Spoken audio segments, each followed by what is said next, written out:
keeps getting messy, which is weird.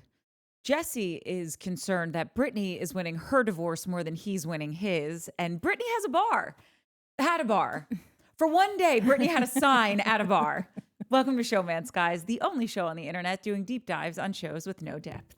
Dives as deep as the inseam on Zack's pants to house his new low-hanging scrotox balls. That's not bad. Huh? Get it? Low-hanging? Bieber pants. Yeah. I don't get that. I don't understand why you would put Botox in your testicles for them to hang lower. It sounded like at one point, I felt like they were really focusing on the low hanging, but it seems like it. At one point, I think he said it feels better, which I don't know if it feel. But how could it feel better? Botox makes you numb. Yeah. So like I don't know, guys. We have to start at the top of this episode, but this episode was horrible. No? And we're done. Thanks for joining us. Like and subscribe. This show sucks. Not our show. Our show might suck too, but the Valley super sucks. This was not a good episode. This is not a good show. Okay, well, I don't know if we could say that because then why is anyone going to stay and listen to us? Half the people that watch our recaps don't even watch the goddamn show. Okay, well, maybe you're right. Because they're ahead of the game. They're smarter than we are. They're like, you guys are funny, but a little dumb. Because we tuned out a while ago. Nobody watches the Valley except you three idiots. And we like listening to you three idiots. Well, how else can we do our vibe that I'm getting? We can't do our pro bono work if we don't watch the show. Well, we need multiple times and take color-coded notes. I never thought that I would dislike Jason this much. I know. Like, he is on my last one. Is there anyone on this show that you like right now? Zack. Oh, Zack is holding this on his swinging scrotox nutsack. Like, this show is swinging from his balls. That's the kind of heavy lifting he's doing for this. Which is funny because like he used to be the one that people didn't like because he was too much or he was too harsh or he was mean or mean girl or like whatever. Like people just were not into him last season. I feel like one of the comments, it might be, I can't remember. I felt like it was Only Gets Better, but maybe not. But was like, I had no idea that Zack would be like in my top. It is Only Gets Better because I was going to read that one. Oh, okay. And you ruined it for me. No, because I feel the same way. Like I am so queer for him. It's unbelievable. Yeah. I think he is hilarious. I think he's smart. Who knew he had an MBA?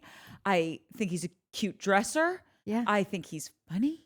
Yeah. I may have already said that, but it begs being mentioned twice because he really makes me laugh out loud. And he's the only person on this show that I'm currently thoroughly enjoying. Yeah. You know what was weird though in the beginning at that party where Jesse walks in and I felt like they had such a good they were talking and like hugging and I was like, I thought you hated Jesse.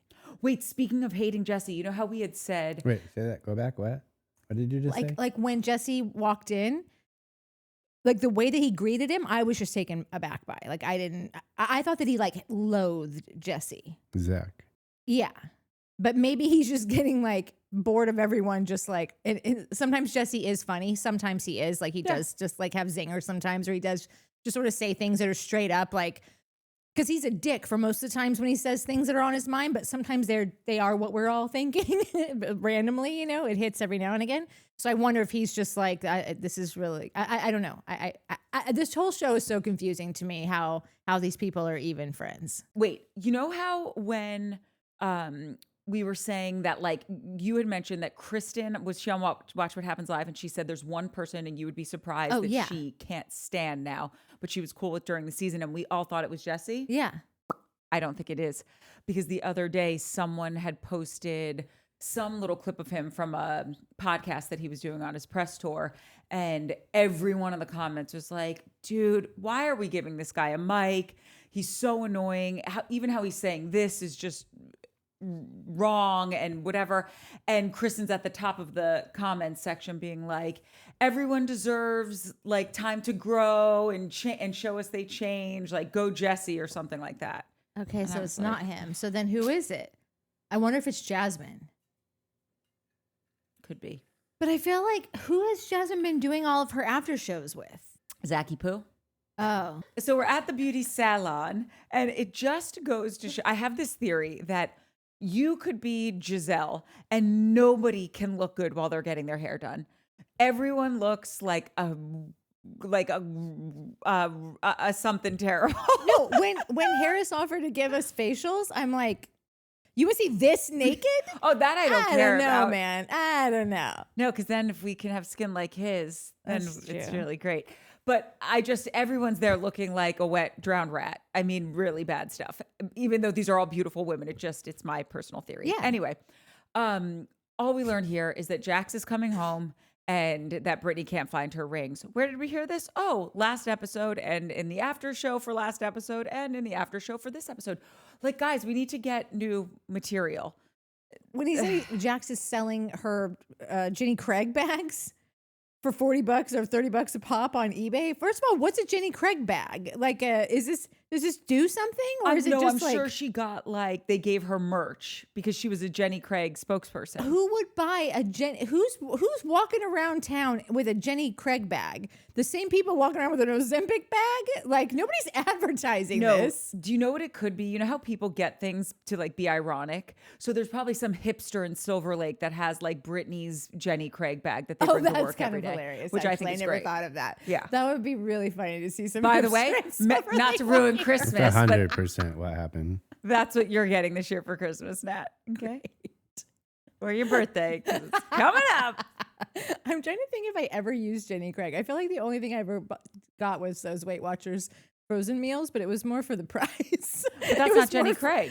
Isn't I Jenny was just trying to think if I'd ever had anything, if I'd ever participated in a Jenny Craig type of weight loss program, but I think it was just the Weight Watchers. Fun fact about me, I had no friends when I moved to LA because I didn't know anybody. And I was watching an episode of Oprah, and Kirstie Alley was on talking about how she lost all this weight on Jenny Craig. If you tell me that you went to those meetings just to meet people, I don't know what I'll do. Do you not remember this? No. Oh my God. So she's talking about how her counselor became her best friend, and she was so Are happy you she listening went. to this? I'm trying not to. And This is so Courtney. And I also really wanted to go to therapy because I was so sad my first year out here, but I didn't have a pot to piss in or a window to throw it out of. So I was like, oh my God, I could get free therapy and get my grocery shopping done. So I went to Jenny Craig, and I had my consultant, Christy, who I loved. And I was there I lost 5 pounds. And I ate the Jenny Craig food for 6 months. And then I got friends. Wow. You don't remember this from my one woman show? No, I can't remember anything. Oh, this is true. Yeah. Wow. All my old materials, new material. I think I maybe thought that was just a bit. No. The story was a story of entirely true stories. Yeah. So anyway, I really, it was a win for me. Wouldn't be now because I don't eat processed food except, not even that. And it's all been taken from me. All my joys in life have been taken from me, Not including the this Cheetos show. Simplies. I know, that's exciting. Okay, so back to business. Then Yeah. we head over to Luke and Kristen's housewarming, which not to gift shade people, but from someone who's in the gifting industry, I just feel like, guys, we could have stepped it up a little bit. Luke walked in, he's like, here's a bottle from my bar that I didn't want to drink. And sweet Nia walked in with a plant that was in the little plastic cup still. Nia, we all live in LA. This is from the empty vase. Okay? This is what you get when your dad dies, Nia. This is what you bring someone as a when your second dad dies. yeah. First dad got something First from my dad, company. I got a huge ass thing. Yeah, I got a whole thing. I'm just saying, you at least put a bow on it. She literally was like, this is how she walked in. This one was when somebody tries to have 2 baby showers, you're like, Yeah. you get a plant and you shut up about it. That's right, because don't camouflage this sprinkle as something that I should even be at. She literally was like, here's your plant, holding it on its side. It's in the put a bow. Where's the card? Anyway, then we learn about this chick, Jenna, who has amazing abs. And the only interesting thing about the Jenna situation is that when Jenna walks over and she's like, hey, Jesse, I can't stand you. So I dated Aaron a year and a half ago. And he's like, Aaron who? That is the worst acting job on planet. Aaron who? And then you jump into in under 2.5 seconds. Oh, thank you, because this actually fits perfectly into my timeline as to why Aaron and Michelle have been having an affair the length of our marriage. Like, you know exactly who this is. You've got a fucking board at home, like you're John Nash, planning out when did the affair start? Did they have sex before we got together? Like, they probably weren't even having an affair when you guys were still married. She probably owned up to the one that she did have, and it wasn't Aaron. Aaron who? Aaron with the gigantic bulging eyes that nobody let me talk about because he said he might have a condition, but I don't care because I didn't mention it last week and somebody else mentioned it this week in the comments saying, are we really not going to talk about His hat. Aaron I think his hat, not his eyes. Well, whatever. That hat was ridiculous, and that dude was high as fuck. But did you not find that comical in that stupid conversation between him and this chick, Jenna? I just find it comical how many sideshows we have going on. Like you just brought on, Zack just brought on his friend to be like, you should tell him. You should go tell him that. Yeah. I feel like, you know, we would talk about how Southern Charm, they would just kind of do things that meant nothing, talk about things that meant nothing, have fights that we didn't really believe was happening. There was an entire fucking love story that I thought was completely produced. That if anyone watched our Southern Charm recaps, like I was really I was really convinced of something. Still am. But I'm feeling like this show has lost its way, and they're making it up as they go along. Sometimes, like things that they choose to show us, things that they show us for no reason, things that they don't, and we end up seeing in a flashback. Janet and Kristen had to come to Jesus. That's a flashback, right? That's right. So I'm with you. Yeah, and Jenna's so here now. Who the fuck is Jenna? Is Jenna gonna be a part of this now? Who the fuck last week was it? The guy, the other kid, Jared, that we didn't know who it was. Like, there's plenty of things happening here, and Michelle's mom's dying. Does no one care that Michelle's mom is dying? Like that was an overlying. That was a eureka moment I had. Watching everyone scramble this whole episode over bullshit, and like one of your girls that like you act like you really give a shit about is like her mother is dying a slow death. And like that's the only thing I have to say about this episode is like Jesse is a horrible piece of shit. Did he flip a table and punch a wall? No. But he's just as bad as Jax. The divorce is just as bad. That whole situation is just as bad. She deserves just as much support. Her mom, I think, has passed away now. She is, but like, nobody gives a shit about this girl unless they're on camera and Jesse says something in the moment. Then they're all, oh, you need to do that. You need to do. But they don't give a fuck about her. This is the craziest show. I won't get into my whole why I hate the show, The White Lotus, because it's a gigantic diatribe that no one needs to hear about. I like it. But I think that this show is failing horribly to do an expose on male toxicity. Like that's what I think is happening.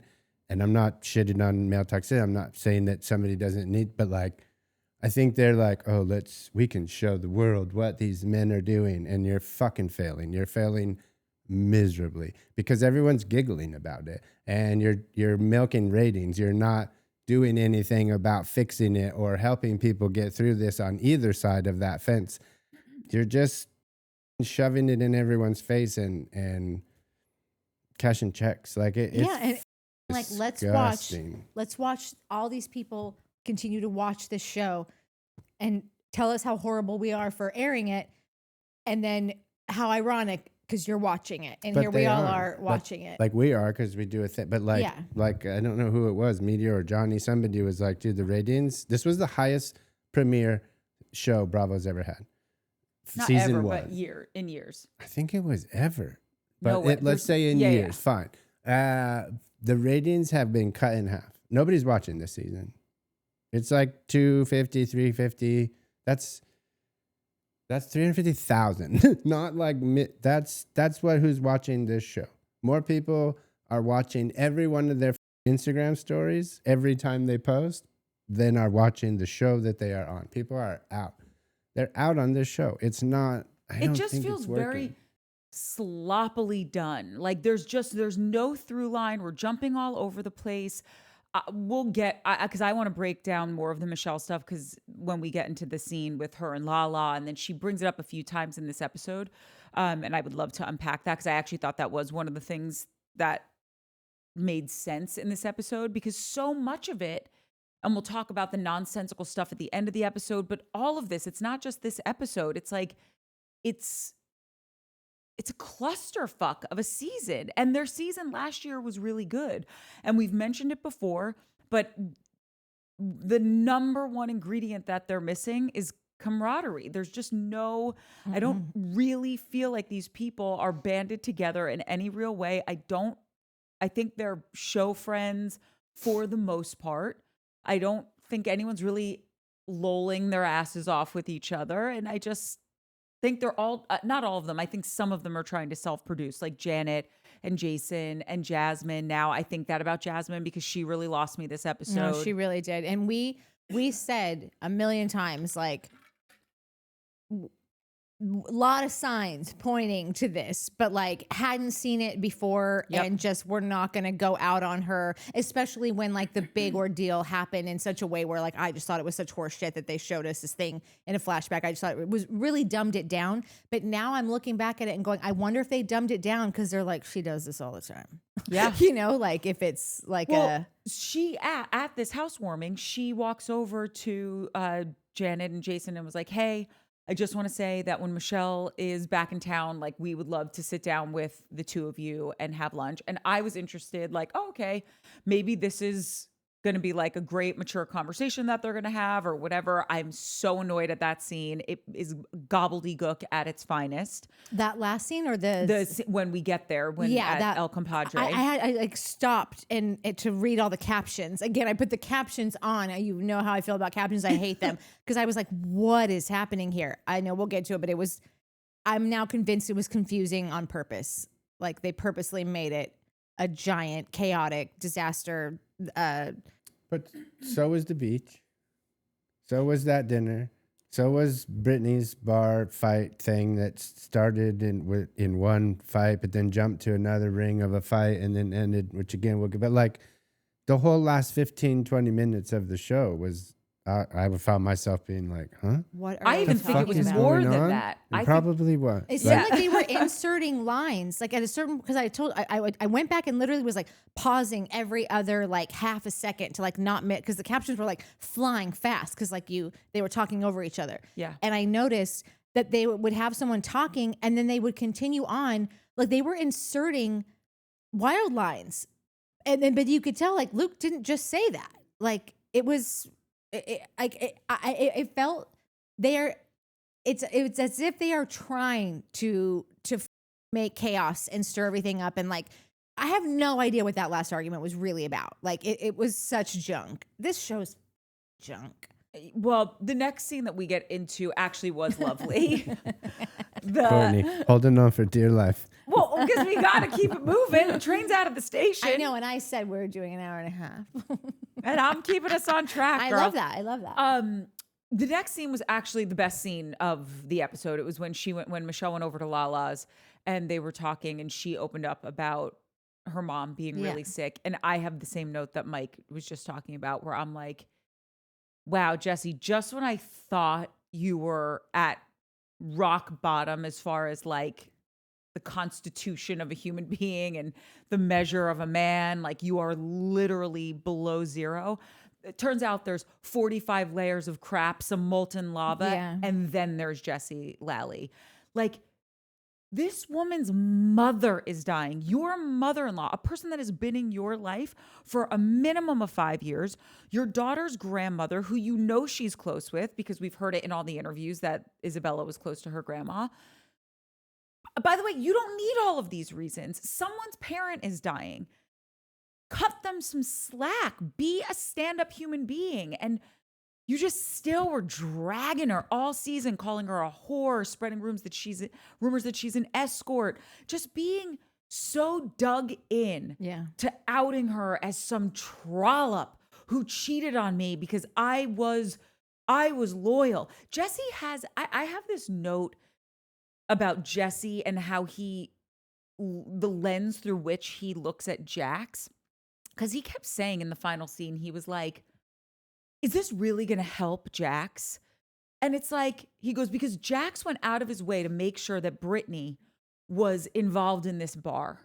And I'm like, right, you're doing the same thing here that you do in your marriage. Yeah. Where it's like, but I didn't cheat. Just because you did one thing right doesn't negate all of the things wrong that you did, all of the crappy behavior. So just because Jax was like, oh, I want to make sure Britney is involved, and probably it was, I'm sure it was so that he didn't have to do all the work. I don't think anything that he's doing is from some completely altruistic place. I think he's a horrible human being. Yeah. But it's like, right, Jesse, just because you didn't cheat doesn't mean you were a good husband. Jax, just because you involved her in this bar doesn't mean you were a husband of the year.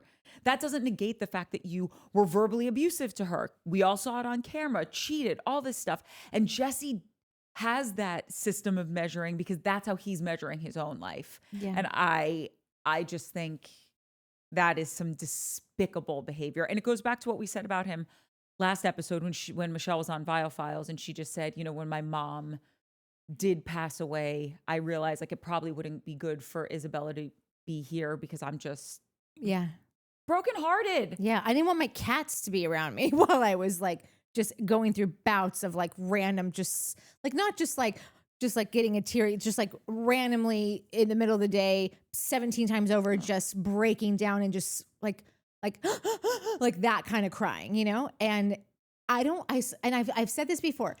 I swear to God, everyone, this country talks about too much shit. We're finding out about hemorrhoids and anal sex and the God knows what, everything. Everyone's sharing all their shit. No one is talking about how horrible it is to lose a parent. I don't care if you think it won't be. I don't care if you don't talk to them. If you have any blood connection to this person at all, like a piece of you dies and no one talks about it.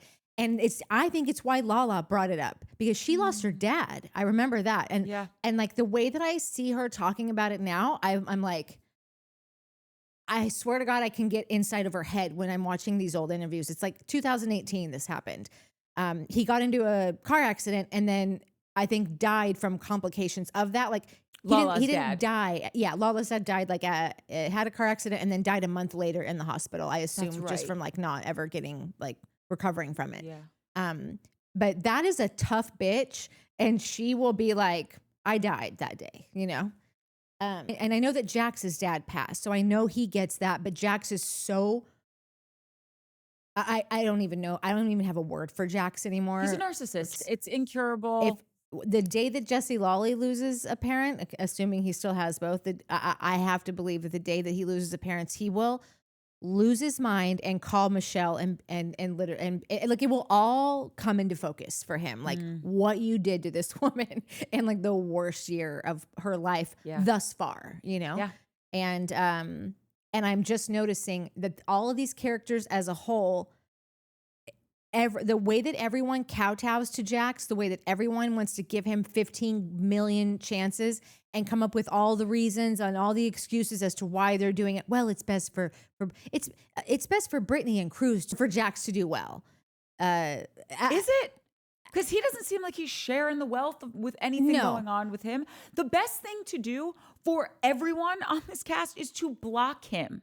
Choice, consequence. Jax, you have been a horrible person. We are all blocking you. The show should block him. The producer should block him. Take away his oxygen. That's his oxygen. I agree. Let him get really healthy. No, I agree. But I think that if you look at everyone who's kowtowing to him and like letting him get away with murder while they're trying to take down this fucking guy that has a couple drinks and is like, you said that thing.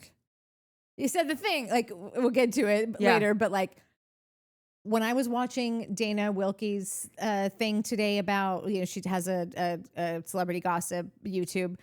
And wait, Courtney, tell them who Dana Wilkie is. Oh, Dana Wilkie is 25,000. Can you imagine? Can you believe 25,000? Did you hear? 25,000. Mike just watched that season 2. 25,000. Seems pretty normal for all those ladies to me. But she said, if anyone thinks that Jax is going anywhere, they're nuts. Jax developed this show. He was a part. Like, it just seemed like, I don't know. Listen, she's a little bit crazy, but sometimes she does know what she's talking about. She's been around for a bajillion years and is friends with everyone on these shows. And is she friends with them, or is she just kind of like a hangers on? I don't know. I can't Why would tell. Jax go anywhere? Why would he? What? Why would Jax? I'm going back to Trash Taylor. Why would Trash Taylor go anywhere? Mm-hmm. Well, he show seems to be a little bit more of a liability. He's becoming a liability. Dude, bro, this is a stop sign in the fucking neighborhood, man. No one's gonna put a stop sign until a kid gets run over and killed. Oh yeah. They're not getting any money. There's nothing, like we've talked about this in the last episode. Like this guy's not going anywhere until somebody gets run over by an SUV. I hate to say it, and I hope it doesn't happen literally, but it's going to happen figuratively. Like Bravo's not going to stand up and be like, Jax, we need to have a chat. We don't feel like you're in a position. Like what? Come on. This guy will be back. I've already watched the fucking first 7 minutes of next week. This motherfucker back, and Jesse's right there with him, and he's already back at his house talking shit, telling about, I'm gonna take this, I'm gonna take that, and then 5 minutes later, I'll leave the $20,000 couch I bought because Cruz needs a place to fuck out. Like this guy's not going anywhere. Bravo's not sending him anywhere. The other assholes on this show aren't sending him anywhere. No one's going to tell him off. They're going to pretend to. In the after shows, there's little roided out fat arms, and everyone is like, okay, dude. This guy's not going anywhere, unfortunately. Okay, so with that said, then this is why I think that all these characters are just giving him a million excuses, because I think that they believe at the end of the day that he might have some say on whether they stay or go, because he was a part of the 3-year development of this show. And I think that they are all scared because they know that if they think that Bravo's not going to do anything about him, they're just going to let him keep on keeping on. Then they know that he is their paycheck. He's going to be a part some way of the decision making. I'm going to film with them or I'm not. You know that he blocked Schwartz when he thought that he saw Schwartz's legs in at that party at the bar. So he blocked Schwartz. Why would any of the wasn't other even in people, town, by the way. Wasn't even in town. Why would any of the other people on this cast be any different? Be in any different position than Britney is? The same thing he did to Britney, he's done to everyone else. Oh, yeah. And what's funny also about Britney is that right now, I'm sure that Britney's dream would be for him to just fall off the face of the earth and her continue in the show to continue on and whatever. But if he is not able to be on the show, that's going to be a huge pay cut in his income stream. And she's going to end up having to pay for so many things. No, he's not paying anything anyway. She said maybe it's like our all water year. company, Primo Water. Oh yeah, if you who can has find Primo another Water company, in LA? get them. These motherfuckers. We'll give you free water. You haven't sent us water in 2 months, so free what? It's already free. Yeah, I It's not finally coming. canceled today. You did. Yeah. Wow, that's a big step. I'm proud of you. I know. that was really hard. It Those was guys. hard because you want to know why? Because apparently they have taken over every water distribution in the entire city. There is not a place you can call that will deliver you water that is not affiliated now. They have merged with everyone. So they have a monopoly on water. We're moving out of Los Angeles because of it. They couldn't get water delivered for multiple months because these people wouldn't show up. Me and my neighbors have jugs just sitting out here for 2 months now. They're just sitting out there. I'm like, oh, you're going to come pick up this thing? Oh, yeah, we'll be there Wednesday. You can come on Wednesday? Great. What's today? Wednesday. They didn't come. No. Anyway. I think the only way we will get rid of Jax is when this show is canceled. Yeah. Unfortunately. You know, they have been, and I feel like this was confirmed by, I can't remember anything. Why would I even act like I remember? But they have had Schwartz, Sandoval, and Ariana's brother are in talks to join this show. No, immediately no. Can I Schwartz tell you is fine. how not hilarious Sandoval it would be and if Ariana's Sandoval brother. they're like, don't worry, we got rid of Jax. Welcome to Sandoval. Honestly. That's like, Ariana's oh, brother? your breast cancer's gone, but now you just have liver cancer. Like, I'm still dying. Yeah. Okay. That scene did really though highlight something I had been missing, where it's like, hey, wait a minute, why isn't anyone supporting Michelle? Because she's no one to them. She has no pull, no weight. from here on out, everything just becomes infuriating. We're at the El Compadre lunch with Tiger, Karen, Jasmine, and Michelle, and it's like, Jasmine, I was so here for you. And in this one scene, you completely lost me. When you're sitting there saying, I never said any of this. And at the previous party, you said, yes, I said this. Like, in the fight, like, none of it makes sense. And it's so stupid. It's a stupid rumor. Nobody saw it. It wasn't on film. You did say it with Kristen. And now you're saying you didn't. And I don't even care. I'm offended that my time is being wasted with this. Yeah. And then you got Karen in the corner being like, I believe you. You're good people. What are you, the moral authority on people now, Janet? Like, it's just when she's in her holier than thou moments of the pearl clutching at the beach, like, oh, why nobody has ever spoken to me this way. I'm a lady. I'm in the social register. Like, and then in the next scene, she's like, you just mess with my husband, bitch. You got a bullseye on your back, like, or a target on your back. It's like, who are you? Because I think all of these people that you're showing me are, you're just full of shit. And I just don't know who you are, but I don't even care who you are because, quite frankly, I think you're boring. I think your husband's boring. As characters on TV show, you might be lovely to have as neighbors. I'm just saying, on this show, you are bringing nothing but confusion. And I think Janet, I'm sorry, I think Jasmine, you really did feel that way about Janet, and you had an out. And you said what you were feeling. And now just because you don't want to be on Janet's bad side because you know she stirs the pot and spreads rumors, now all of a sudden you're taking it back, and it's just like, I'm out on you, girl, for right now. Yeah. Like, I wish I could think of one off the top of my head, but like, you know, you've watched movies where like just sort of like the evil witch will pick up one of the minions of their enemy and be like, I don't think you really, how are they paying you well? Are they treating you well over there? Yeah.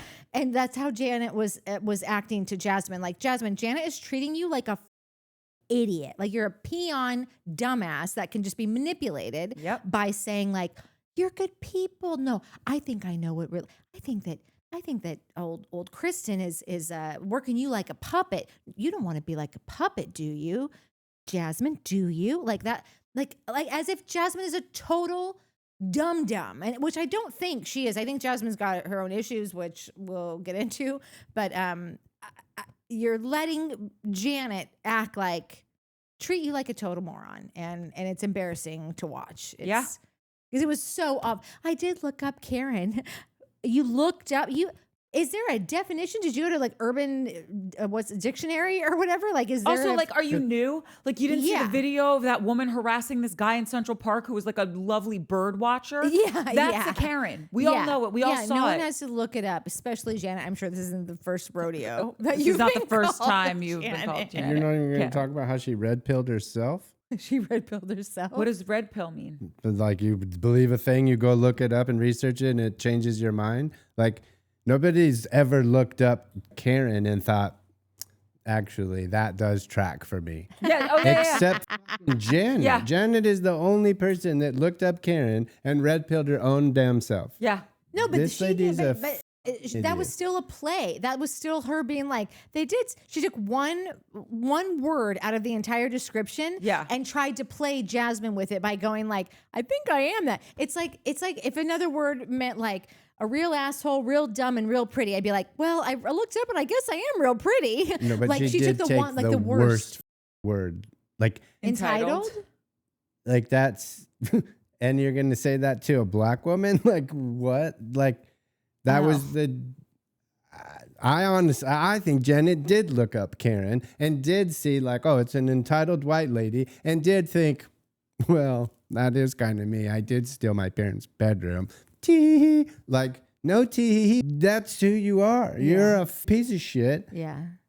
This is the problem with going on deep dives on this show, because everything Jax does and says is full of shit.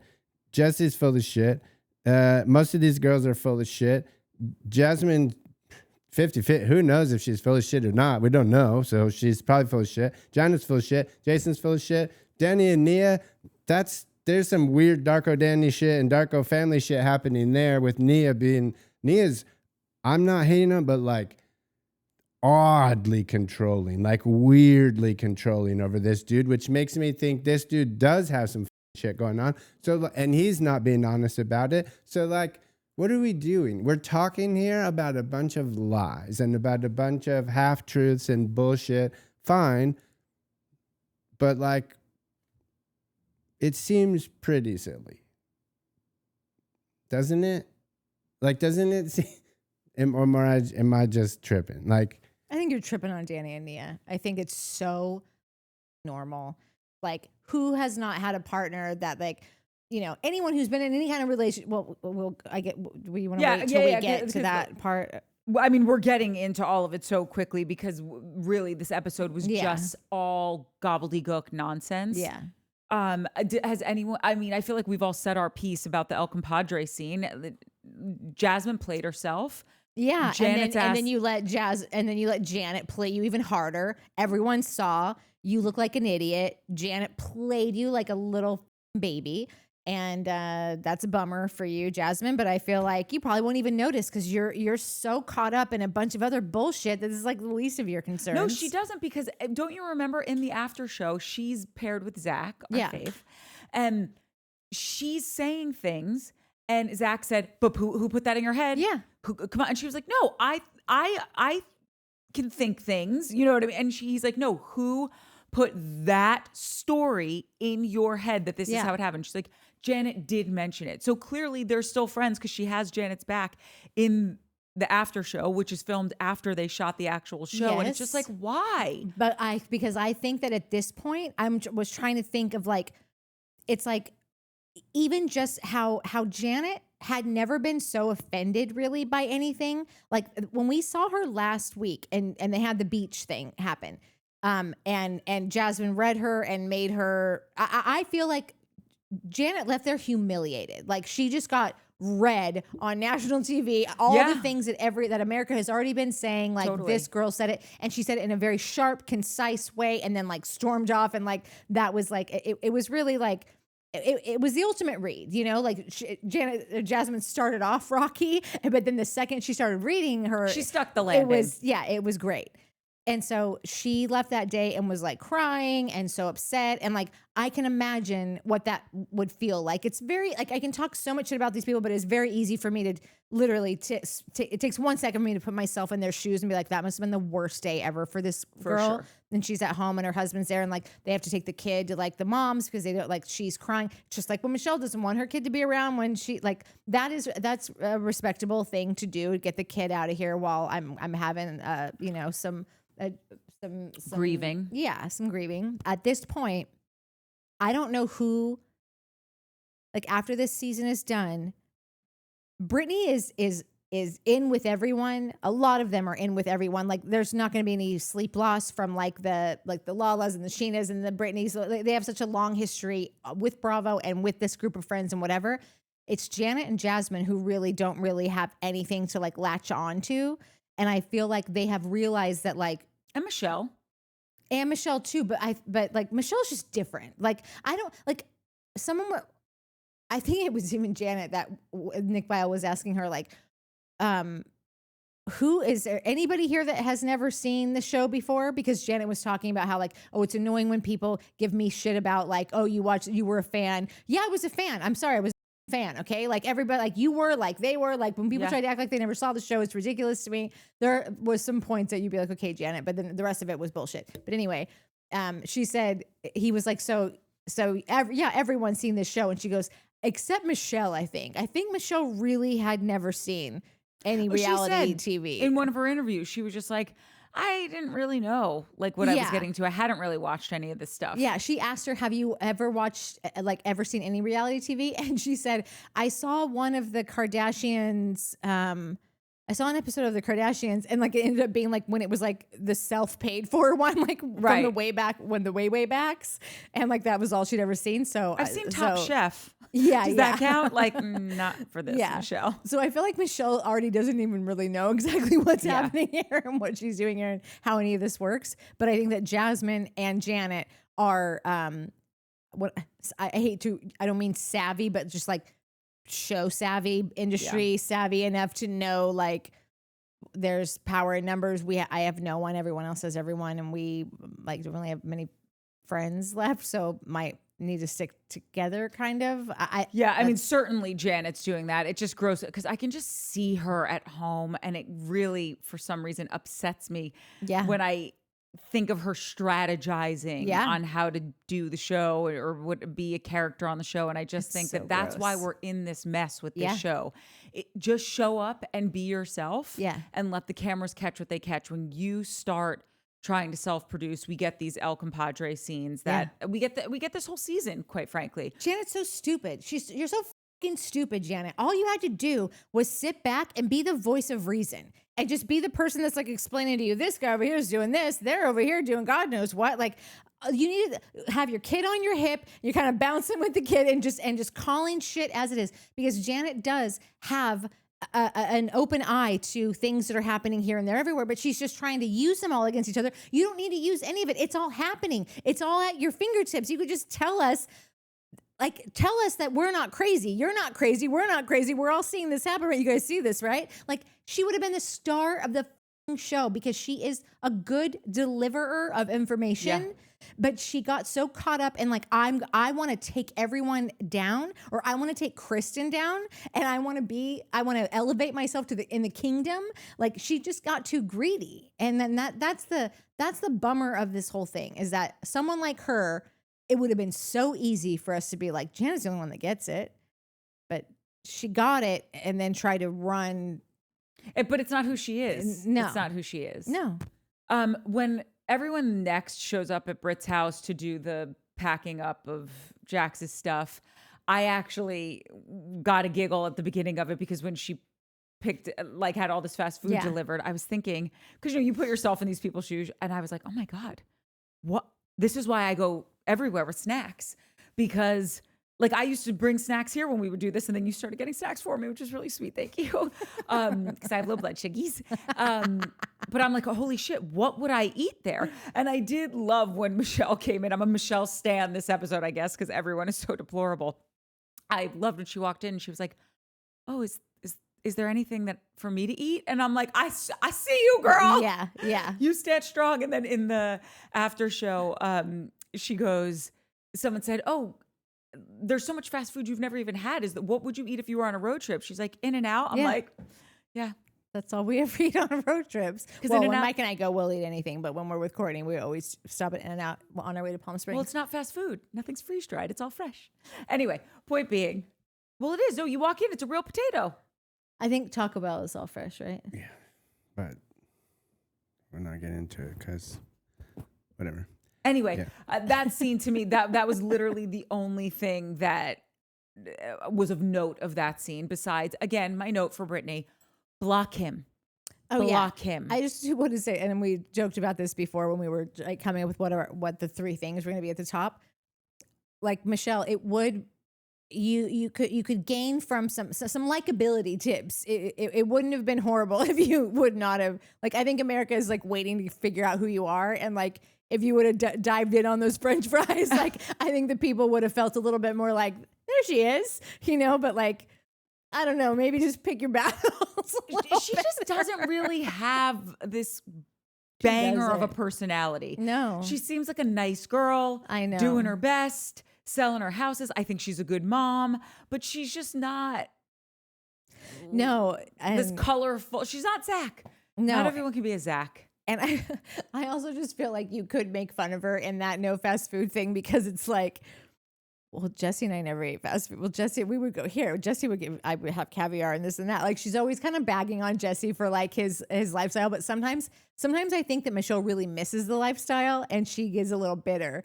That's why she's so bitter on Jesse. Jesse has many reasons you would be bitter towards him, but I can't imagine that a woman like Michelle doesn't miss the finer things in life that Jesse made sure were provided at all times. Especially when their dumb kid is like, "Mommy, why is Daddy's house bigger?" Like, bitch, Sorry, I it will was smack hilarious. you back to next Thursday. It's like Taylor, but Taylor's on Beverly Hills Housewives. Can we go on our plane? There's no plane, sweetie. There's no plane, baby. Oh God, Anyway. so terrible. I know. I do wonder though, this is a sidebar and I guess who gives a shit, but we're deep diving. So I guess we do. She hated him and still does, but she hated him so much at the end. And that's kind of where we're seeing all of this from season 1 to now, that I almost wonder that I would imagine like if you grew up in like some big, beautiful house with housekeepers and all this stuff, but like your parents were horrible people. Yeah. And then you move out and you're on your own and you have just like, you know, your little studio and it's not nice and you barely have a kitchen. It's like a hot pot. And like, yes, do you miss your jacuzzi bathtub and someone giving you, you know, fresh sheets every other day? Sure. But like, you're just so happy to be away from these horrible people. I'm sure she misses all the Erewhon groceries and the nice Hermes china and all this stuff. But I think, one, it probably gave her massive anxiety because she knew he was overspending so much. And she's like, yes, I love this $30 sandwich from Erewhon, but like, we can't afford this. And I'm going to be paying triple for this because of the credit card interest rates. And it doesn't mean that much to me. Like, I think she is so happy to be gone from him that like she might have moments of missing the Hailey Bieber smoothie, but then it's like something that floats in and out of the transom of her mind very quickly. I will give you that. I'm sure that those things would never be worth 1 minute longer spent with him. Yeah. But I have a gut feeling she is going to be bitter about the loss of luxury for maybe the rest of her life.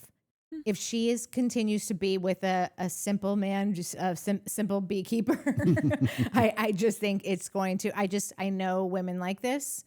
Yeah. They thought they could just leave and find someone else to bankroll their hopes and dreams. And like, it just didn't, I think that they're similar and that they have high expectations for what they're going to be able to get afterwards. And then like, when it doesn't work out, it stays with them forever. I think that Michelle is a hard worker. I really do get that from her. Is she? How do we hear nothing about her job. I don't know if we hear anything about any of their jobs, really. Like, we don't know what's going on with James May. We don't know what Luke does. We don't know what Zack does. We don't know what Jasmine does. We don't hear anything about what's his name as an attorney. Yeah, I think all of these people have jobs, right? What do they do? Well, Jason, we know, is an attorney, but we never hear him talk about it. Oh, well, but we hear him talk about being an attorney. I'm just saying that I think that Michelle has gotten involved in the beekeeping. I think that I'm sure she's still doing, I don't know. Then why are they living in a small house? Why, like, well, I don't know. Aren't they living just like in an apartment somewhere? Yeah. So Maybe if you're a highfalutin real estate agent that's selling homes to the stars, like, it just seems like you would be. Well, he works in finance. She's a real estate agent. And I'm wondering if like everything with the show just kind of took her back a little bit. And maybe she hasn't been doing her real estate stuff in a second. But I would imagine they're probably living there to save money to buy a house. Because her and Jesse didn't even own their home. So what scene did you see that made you go, oh, she's a hard worker? From everything that I've heard about her collectively, like, she doesn't seem like she's slouching on being a mom. Like, she was the one who was really taking care of Isabella. And even Jesse will say that. I don't think Jesse would have partnered with her if she wasn't like a bit of a go-getter. Maybe she was a go-getter when she was with him, because he kind of demanded that because of all the shit that he needed to have and needed to show off. And like that's obviously an ugly side of money. Yeah. Like, but it might be why they did well is because of that. Like, I need all these things, you know? And so I'm not sure if I don't know, maybe she totally could be. And they're just not telling us any of that anymore. I don't know. I don't even know why I brought it up in the first place. So we can move on, I guess. The next scene is Britney with the divorce attorney that, again, my only note is, Yes, I'm so proud of you that you divorced him. I want you to be applauded for this scene. Like, yes, yes, yes, and block him. Divorce him and block him. Yeah. That's it.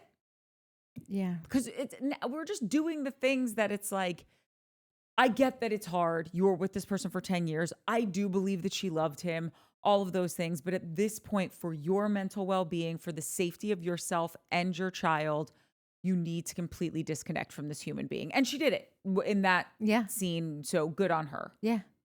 I love that she went in there and did with no plan on filing and then just did. Like, that's just so Britney to me to be like, can I do it today? Yeah. Okay. Yeah, absolutely. But it was, in all seriousness, it was great that she did, file the papers. And then we really, I think this is the scene that was the meat and potatoes of the episode when they were at Jax's / Brit's, where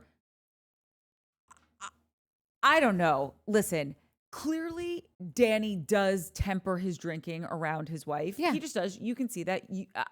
I think it's normal for her to be like, do I think she was overboard with it a little bit? Yeah. But do I also think that she doesn't want him to come off as this terrible person that's drinking, out of control drunk on television because she wants people to work with him. She doesn't want her children to see it. Like, I do understand her. Yeah.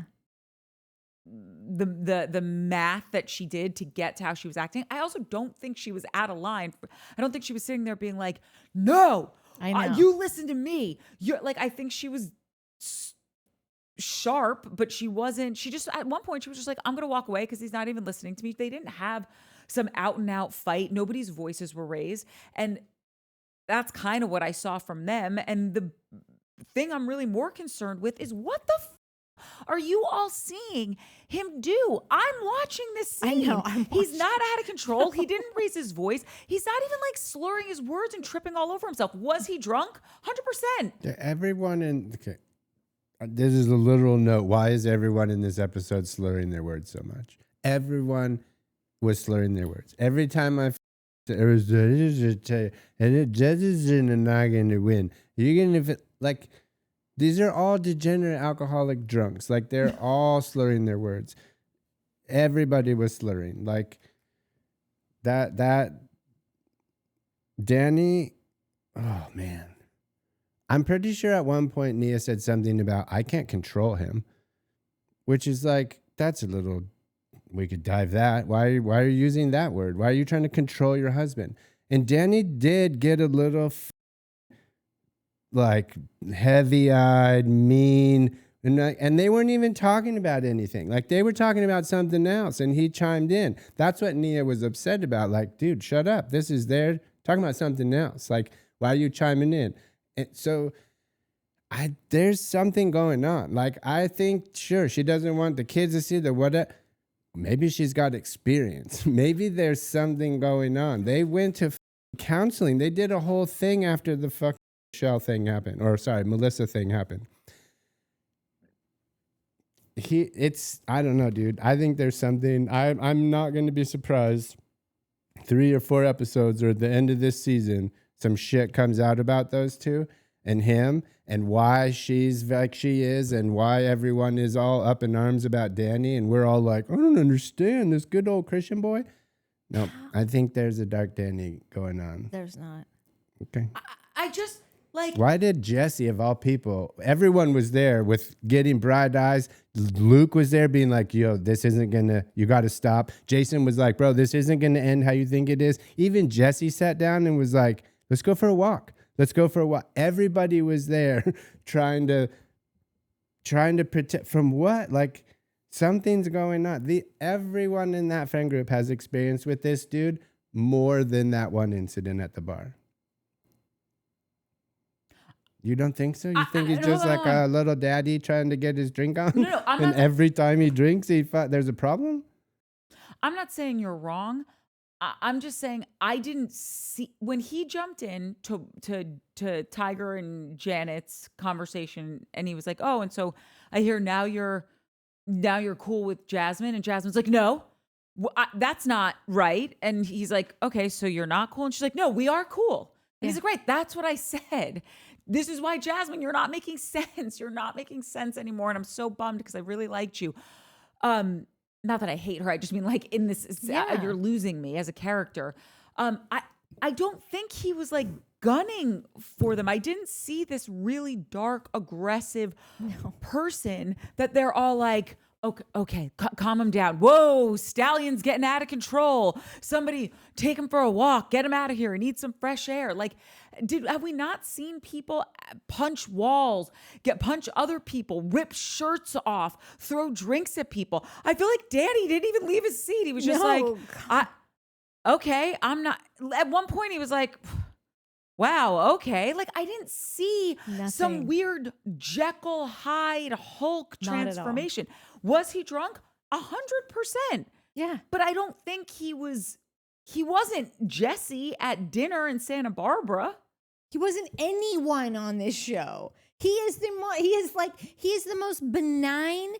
Who gives a shit? Like, you know how like when someone's like an argument is finally had that we're watching a show and we're waiting 6 episodes for someone to give it to someone. And it's like, when it's not the perfect messenger, it's such a bummer because it's just like, if Paige DeSorbo was doing this would have gone down exactly how I wanted it to. I think that whatever his point was, I think that he gets, I don't even think he drinks that much. I think he has an extremely low tolerance. And then once he does get there, it's not about him going dark so much as it is about him just like not even really being able to like convey like what he's trying to say. And so like he's going to give this argument or talk about the thing with Jasmine or whoever, and it's going to be complete crap. If he drinks one drink too many, he can't conversate in a way that's going to push the conversation anywhere. It's going to get it to where it needs to be. And it felt to me like he was about to have a conversation about something that he had no business having in the state that he was in. And it was more like they didn't want this messenger bringing this message right now. That's what it felt like, because he said unless there was some massive part of this argument that like just wasn't aired and they skipped all over it. It was nothing. He said nothing that could, everything that we saw with our eyeballs and heard with our ears was nothing that would get everyone so upside down where we need to take a walk. We need to get Darko Danny out of here. Oh, this isn't going well. This isn't going to go where you think it's going to go. Like, what? Did I miss something? Like, because you did. We all did. Like, I'll go back to the story of me in the car with my friend Jess cussing at everybody, and she finally was like, it's not everybody else. So like, why are we sitting here being like, poor little Danny, when everybody else is saying the same thing? Because none of them are calling Jax out and being like, fuck this guy. We're but not Jax working has with the him. control of We're the doing show. nothing We with already him. said and then this. We've got Jason. Danny has no control. I think what you're saying, which then it's not real then. It's not real. Thank you. That was my point earlier. Like this, none of this is real, or it is. Like it's either all fake, which we've talked about many times, or there's something really going on with this dude. Everybody's saying it, and up until now, we're the only ones that are like, no, he seems like a good guy, and I don't know what everyone's problem is. I think a few things off of what you just said. One, I might just be used to watching like real drunk pros at this. Yeah. Because I'm thinking of the Sonia Morgans of the world. Yeah. And you don't know this, but on Real Housewives of New York, there was this woman, Sonia Morgan, who was married to JP Morgan's son or grandson, okay? She literally married the bank. And so she was supposed to be, when she was getting on this show, a real get. Oh my God, this woman, she lives in this townhouse on the Upper East Side and comes from this institutional money, all this stuff, right? Yeah. And she turns out to be a sweet woman, but needs help. She has issues with drinking. I not to diagnose her, but I just mean like we've seen some dark stuff where you're like, okay, I don't know if I should be watching this. Yeah. That's what I was expecting to start seeing from Danny, is like some Sonia Morgan level wasted, Dorinda level wasted, where it's like there's subtitles there. That's what I'm saying. Like, yeah, okay, slurring your words a little bit, but I'm looking for like, I need subtitles or so, because I'm trying to make sense of them saying like Danny Darko with his behavior. And I personally haven't seen it yet. And so then also to the Sonia Morgan of it all, Sonia got so wronged on so many seasons of Roni, but she's the worst mouthpiece for herself. She starts trying to defend herself and nothing makes sense. Yeah. No roads lead to Rome. We're walking, she's a dog chasing its tail. And I think Danny similarly, he doesn't know how to get in the game maybe to like connect the dots of, I'm pissed because Jasmine just went for the jugular on you, Janet, last week. Yeah. We all saw it and you guys make up. I've now apologized to Jasmine 2 times and I feel like she's still dragging me through the mud. Yeah. But you guys are okay. But now, and I've apologized for what I've done to everyone for the drinking stuff, but I'm still being burned at the stake for this. But also you guys are all being assholes. Like none of this makes sense. Yeah. And so I do want to jump in because I'm fucking pissed at all of you, but he doesn't know how to communicate that. Exactly. And that it seemed like people were getting more upset that he was about to try to communicate something that really meant something and like had real meaning behind it and real, like, not stakes, but like was a real thing. And they were like, we don't want him delivering this message or something. It's like literally all I could come up with because like I said, unless they cut out a massive portion of like something that happened, they must just be obsessed with the movie Danny Darko. Like, because Jesse is Danny fucking Darko. Like, Jax is Danny Darko. And Jesse's sitting right there, and Jax is in rehab, and no one is, and you're picking on this guy that's just like this benign character sitting across from you that like can't really like booze with the rest of the bros in the house tonight. And when people talk about Danny and Nia not being real, it's like, if you've never been in a relationship long enough to like where you're going to events as a unit, whether it's a wedding or it's a birthday or it's a work event that you're bringing each other to, and you've never experienced like your significant other, like, God, I really wish he wouldn't have said that, or I really wish he would have had a little more tact about that, or any tact at all about any of that on a controversial issue or anything, any kind of conflict. If you've never been through any of that, then like, I don't know, that then you're young and haven't experienced life. Like that is such a real thing to have a wife being like, oh my God, like this is not the first or the last time we will see Nia do this. How many times has she called like, oh, gotta get back for the babysitter. I gotta pump. I'm starting to leak. But like the second that she sees him cross the threshold or like a sign of it, she tries to hightail them out of there. So many wives do this on the regular. And if you've never done it, then like you're part of the 0.0000001%. And congratulations to you. I've never met anyone and like that. And it might not be with drinking, but I feel like, maybe your significant other doesn't get along with your family. And as soon as we're at Thanksgiving dinner and someone brings up politics and it's like, oh, the sitter, what do you know? The sitter, I gotta get out of here. Released. Yeah. She left with the sitter earlier in the episode. She always does. They say that. As like, that's her but thing. like even just this earlier when I was noticing that like the second they're leaving for the sitter is when Danny's like starts choking on something. He thinks it's a kebab, and I'm like, were there kebabs here? I don't know. Seems like he was choking on air, but this just seems to be like a thing. And a lot of people might think like, oh, that's not fair. That sucks that like Nia's constantly having to like extract them from situations. But like that is just marriage. That is just life. Like that is just like that's marriage with someone. No, but like they're all transferable. That's not a like normal... Mike likes to spend Mike will go, oh, I want to cook this thing. And so I'll be like, okay, well, log into the grocery thing and start getting stuff. Well, before you know, there's like 19 spices. That's just like this specific recipe only is going to be a one-shot deal.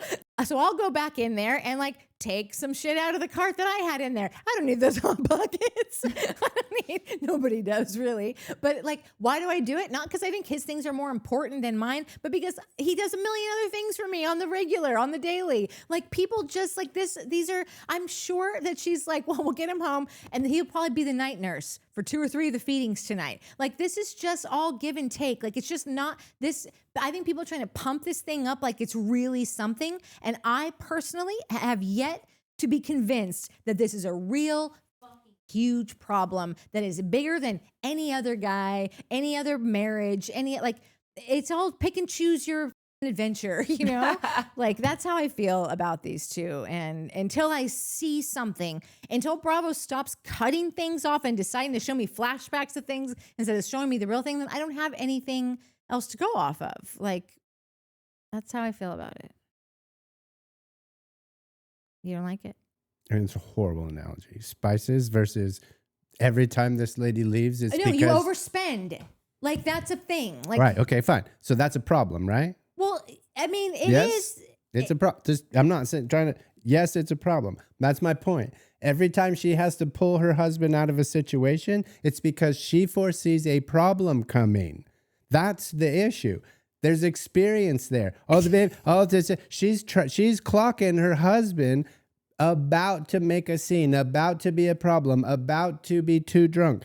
That's a problem. But I think what Natalie's saying is not all everyday relationships have problems. They're fairly interchangeable. Finances or God. Your husband's getting too like these are things that I just think that people deal with like right. All I'm saying is I'm starting to see a problem with Danny. I've never seen this before. I've been on your I think these guys are overreacting. This was the episode where I was like, I don't know if they're overreacting. I now have questions. I think there might be a problem. It's not everybody else. Even his wife is it. Now I'm clocking it. She bails them out every single time. Why? Not because it's the babysitter, because she's starting to notice that her husband, who might have an issue with drinking too much, is starting to drink too much. Her friends are getting uncomfortable. He might grab some chick's ass again. I don't know. He did it before. I'm a Christian. I'm missing. He's a Christian. I can't. The kid. We're on cat. Okay. Danny, the babysitter. Like, and was every he that one way? of it. Because I didn't even see him that way. I'm not saying I'm just, whatever, dude. No. Don't whatever me. Don't do that. Because I'm saying this guy might have a problem, and you guys are saying no, it's fine, and this happens to everybody. Every wife pulls their husband with no issues out of every No, they pull their husbands who have issues. You change Nia particularly. Nia, you don't think that's a different kind of wife? That's a different kind, like that's me. I'm fucking sitting back and popping popcorn and watching this. Nia's not down for this. So Nia's going to take a little bit more extraordinary measures to stop something that I might find a little more humorous, or that I might get a little more kick out of and whatever. That's, I feel like this show, it's like they're trying to protect their dude. And so they're highlighting these weird things that are just like their dude meaning Jax. Yeah, like they're him and Jesse, because a lot of people hate Jesse, but a lot of people liked him, or like they were like people that voted for Trump that didn't want to say, they were just like people that like Jesse. Yeah, like that he had that effect on people, whatever.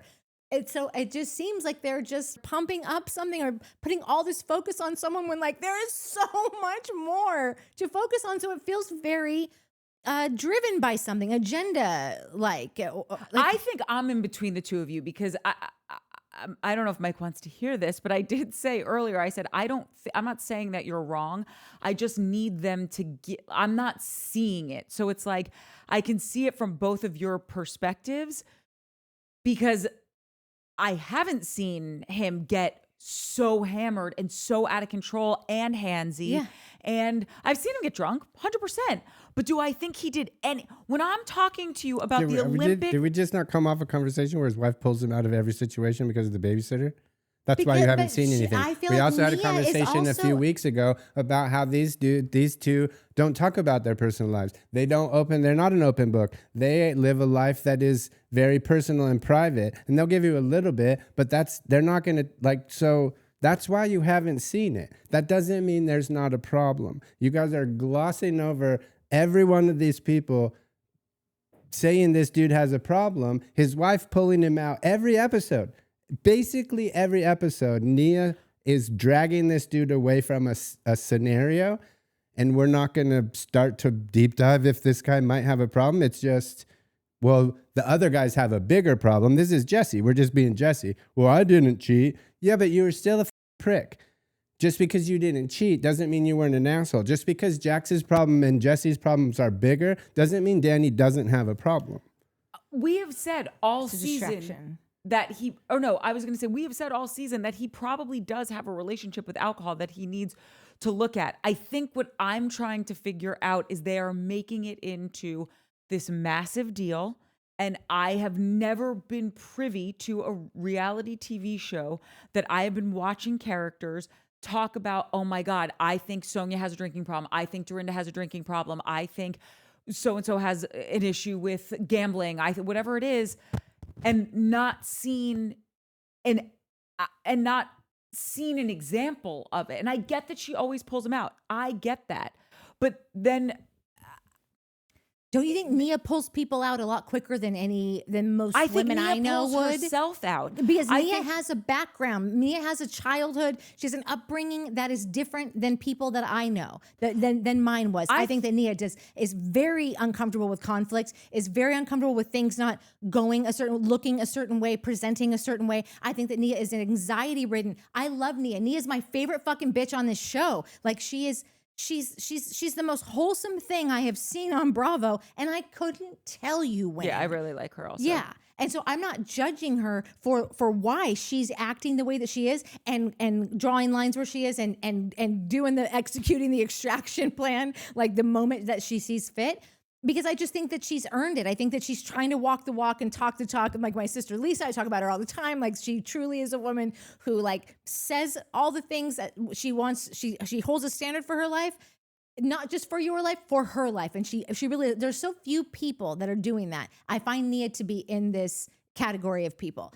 And so if she wants to not have to deal with this tomorrow and people are always complaining that she's not being real, what's real to you? People just, like we talked about before, is slinging shit at each other and leaving a pile of shit on the floor. It's got to be cleaned up tomorrow and apologized for. Like, this is real. This is a real thing that a million women go through or a million men, a million just couples have these things where they just wish that their partner wouldn't have said that thing or whatever.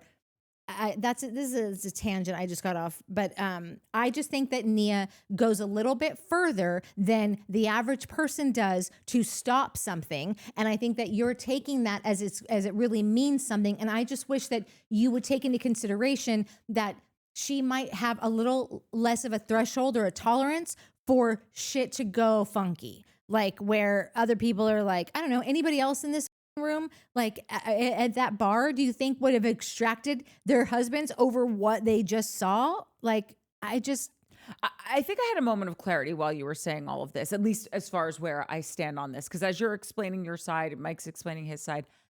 I think from jump, we have said clearly he's got something that he's got to look at, Sure. right? With booze.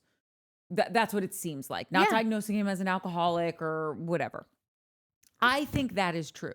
yeah.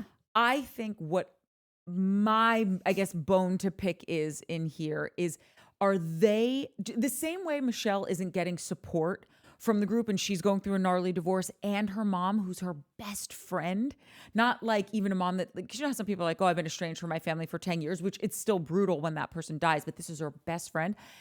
I did have this kind of like moment during the episode where I'm like, yeah, why aren't they supporting her the way that they're supporting Britney? And that was a head scratcher for me. I kind of feel similarly about this situation where it's like, yes, Danny clearly has something that he's got to look at, but why are they treating him like Jax? Exactly. That's, I think, where the chasm lies for me. I think, yes, definitely. Don't let him make a fool of him. If I'm his wife, I don't want him to make a fool of he's himself got a on family national to support. He's the breadwinner of this, and she works too. She does what she can. But if you're putting dollars and cents, she makes it. He makes the money that is going to pay for the majority of the house and the insurance on the house and like whatever. Like, it's a lot on his back, and so she's going to be careful with that, as she should, because she's a responsible person. Yeah, so I just think maybe it's, yes, there's definitely unhealthy behavior, unhealthy habits. He's got to look at it. I just feel like they're treating him like he's Jax. And that's where I'm like, what is that? Yes. And maybe he is. Maybe he's just that bad and we just haven't seen it. And that's what I think Mike's saying. But is that correct, Mike? I don't know what I'm saying. I'm not sure what any of us are saying anymore, because we've just started this conversation, I think, by being mad that Danny was getting treated worse than Jax and Jesse. And now we're wondering why he gets treated like Jackson Jesse. No, so I'm I not know. sure what's going on anymore.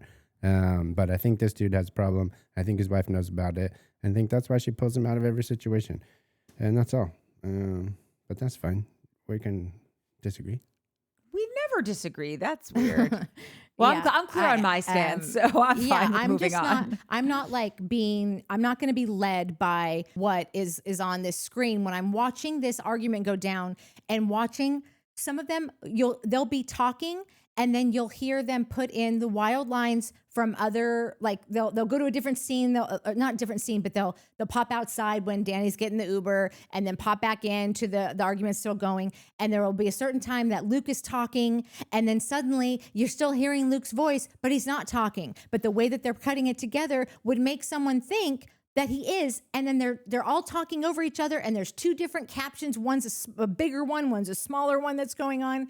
That are not the same things. And it all felt very much like we were all being led like cattle to see something and all the chaos and just decide like, this is, I don't know what's happening here. All I know is that everyone is real mad at Danny.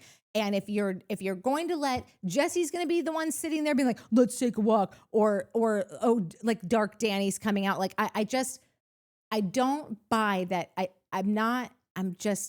I'm real hesitant to just follow what it seems that they are trying to clearly lead me to, when it just makes zero sense and nothing supports it. There's no pattern here that everyone, I just feel like everyone's they're picking the wrong time to accuse the wrong guy of the wrong thing when so much other shit is going down that like, we're just going to act like these things aren't happening. And you all want to be so self-righteous about this thing, and yet everyone's babying this motherfucker in rehab and so worried about how he's going to take this whole thing I tomorrow. loved when Zack was like, everyone's, is he too fragile? He's not too fragile. Yeah. Deal with it. And it is, listen, I have many a folk in my life who are sober, okay? I think this is something that they would all say. It is not the world's responsibility to keep you sober. Yeah. It's not the world's responsibility to make sure that I wake up and go to work and pay my taxes. This is just life. It's like, listen, sometimes we have there are things that happen like that I have to now make adjustments on how I live my life. I go to meetings, I do whatever. If I'm a gambler, I go to Gamblers Anonymous, debtors, whatever the thing is, we all have our Achilles heel. And it is not the world's responsibility to make up for my areas where I have, something that I battle. Yeah. And I just think that I get it. They're friends. They want to be supportive. No, they want to keep working on You want this to keep your stupid, jobs. thirsty, ridiculous show that is made is just a bunch of fucking losers compiled up and like and trying to. I don't even know what the show is anymore. It's when Lala is the only person that had the real moment to where she asked, "Hey, how's your mom doing?" And then people wonder why they've got Lala and Sheena in the wings waiting, and Sheena's the one that told Kristen the last two things. Like, she told Kristen that Jasmine was talking shit, and then she told Kristen that Janet was talking shit. And she also who's showing up to work who's not even working? Sheena. She also told Michelle that about the Baywatch guy with Jesse's alleged girlfriend. This is at the very end of the episode, because obviously we're done, we're wrapping up, we can get into comments, but I just thought it was so rich when Jesse goes, I mean, how much does Britney need to win in this divorce? I just don't want him to you're going to take everything, this bar that he loves so much and means that he's so put much not a dollar into. Yeah. And how do we know that? Because he tells says us all the time that he doesn't like. Oh man, it was just like, it's like when I talk about how, like, whenever I give Britney any grace for, like, she is going through it right now. She's got people that, like, we all think Janet's a total idiot, but Janet's her yes man right now. And when you're going through this, everyone needs a yes man. Yeah. Like, these are very, like, benign things that, like, don't matter. Jesse is giving that to Jax. Jax is freaking out right now because and so Jax is looking at this whole thing happening through his own lens of experience, but like Jesse's lens is so f***ed. It's like he's trying to be the voice of reason, and he's like fairly good at it because like he just is like well composed, and he'll be in his little outfit sitting at the thing, and he's talking a good like, and he will be convincing, but like listen who you're listening. Consider the source. So, yeah. Okay, this thing that I just want, I don't know, like I watched Nick File, and I know that everybody already knows that there's this thing going around, obviously, that, you know, everyone's realizing that Jasmine was the one that was on his season that choked him, and that there was a little thing about it, and they brought it up a couple times, but they brought it up again, and it was just, I just want to read you, instead of like putting the clip up because I can't deal with a copyright issue, I don't know, but like I'll just read like what he said. We can ask a quick question. Does he describe the incident for people who aren't familiar with what happened? Does he say she was on The Bachelor and like, because I mean, didn't I just say that? Or? Well, no, like were they kissing and she choked him, or did she just come? I don't remember it. Like okay. I don't remember how it went, but I think he told her that I'm not into that. God, I didn't know if it was like a sexual thing or she just came out of nowhere and like I didn't know what the context was. I didn't see it, and okay. I feel like I watched this season, but I don't remember anything. I did, but I don't remember it either. Yeah, I don't remember, but whatever it was, I'm sure it was like supposed to be all in good fun, but she did it, and I mean, I think it went on for a little too long, or he basically said, "Please don't," and she didn't really care, and whatever. So he says, I just transcribed it, so I don't have to put the clip up. But it was 4 or 5 days ago old. So there's a clip going around saying, "This is the same Jasmine from Nick's season," and Jasmine is in the comments saying, "This is iconic." Like, so they're talking about the choking, and everyone's going, "Isn't that the girl from your season? Is she on the Valley now?" Like the clip is going around of people identifying Jasmine as the girl who did this thing to Nick. So Jasmine jumps in the comments and go, "This is iconic." About herself. About herself. Yeah. You've lost me. You've lost me. Oh, Jasmine. Jasmine was blackout drunk from week 4 until she went home. So much so that after week 4 in Wisconsin, she got so drunk and did some shit that I asked to have her sent home. And then they told me I had to wait a couple of weeks for whatever reason. And then in week 5, we went to New Orleans, and I was like, "Hey, what did she have to say to what she did?" And they said, she doesn't remember. So I avoided her in New Orleans. And when we got to the Virgin Islands, when she choked me after she got blackout drunk again on the volleyball date, I was so fed up with her behavior. The reality is the stuff that she is accusing Danny of, her behavior and the way she made me uncomfortable was infinitely worse. And have I laughed it off or chosen to let it go? For sure. Again, I give all those people grace in that environment. But again, in this performative behavior, regardless of how I felt about her behavior or the fact that I have decided to get over it, the behavior itself was insanely inappropriate. And for her to push this narrative on this person who, again, has apologized multiple times, and she has accepted his apology multiple times while simultaneously joking that what she did to me was iconic, it feels kind of messed up. I've moved on. I'm over it. But to see her go after Danny in this manner while completely dismissing her own behavior is fucking wild. That is his words. Again, you can go watch it. I'll link it in the description so you can go watch it. And it's towards the very end of it, and I'll put a time code too. That is, wow, you're really doing the Lord's work now. Well, like I just like, it was very, like you watched it, right? Like it just seemed like he was like, I'm not trying to like, because before there was more to it than that. And he was saying like, I'm not trying to like hold people, like get anyone in trouble now or go back and revisit this thing. But in like watching what is happening right now is crazy to see this person carrying on about this thing that is so she can't believe it. This is happening when like she is who she is and did what she did and is still to this day in the comments saying that's iconic. It's like someone going after another person being like, "You stole this. I saw you steal this from this store. What's wrong with you?" And someone's like, "Bitch, that jacket you're wearing is stolen." Like, that's my jacket. I told you you took from my house. I didn't even let you borrow it. Like that is, now I'm out. Yeah. I'm out. Cub Scout. So everyone just seems to be performing to me. Everyone, and for all the wrong reasons and all the shittiest reasons. When Jason is yelling at, get him out of here. Oh my God, they are I'm just the waiter. Forever, Jason is the narc to me. Yeah, Jason, you are the most beta bitch.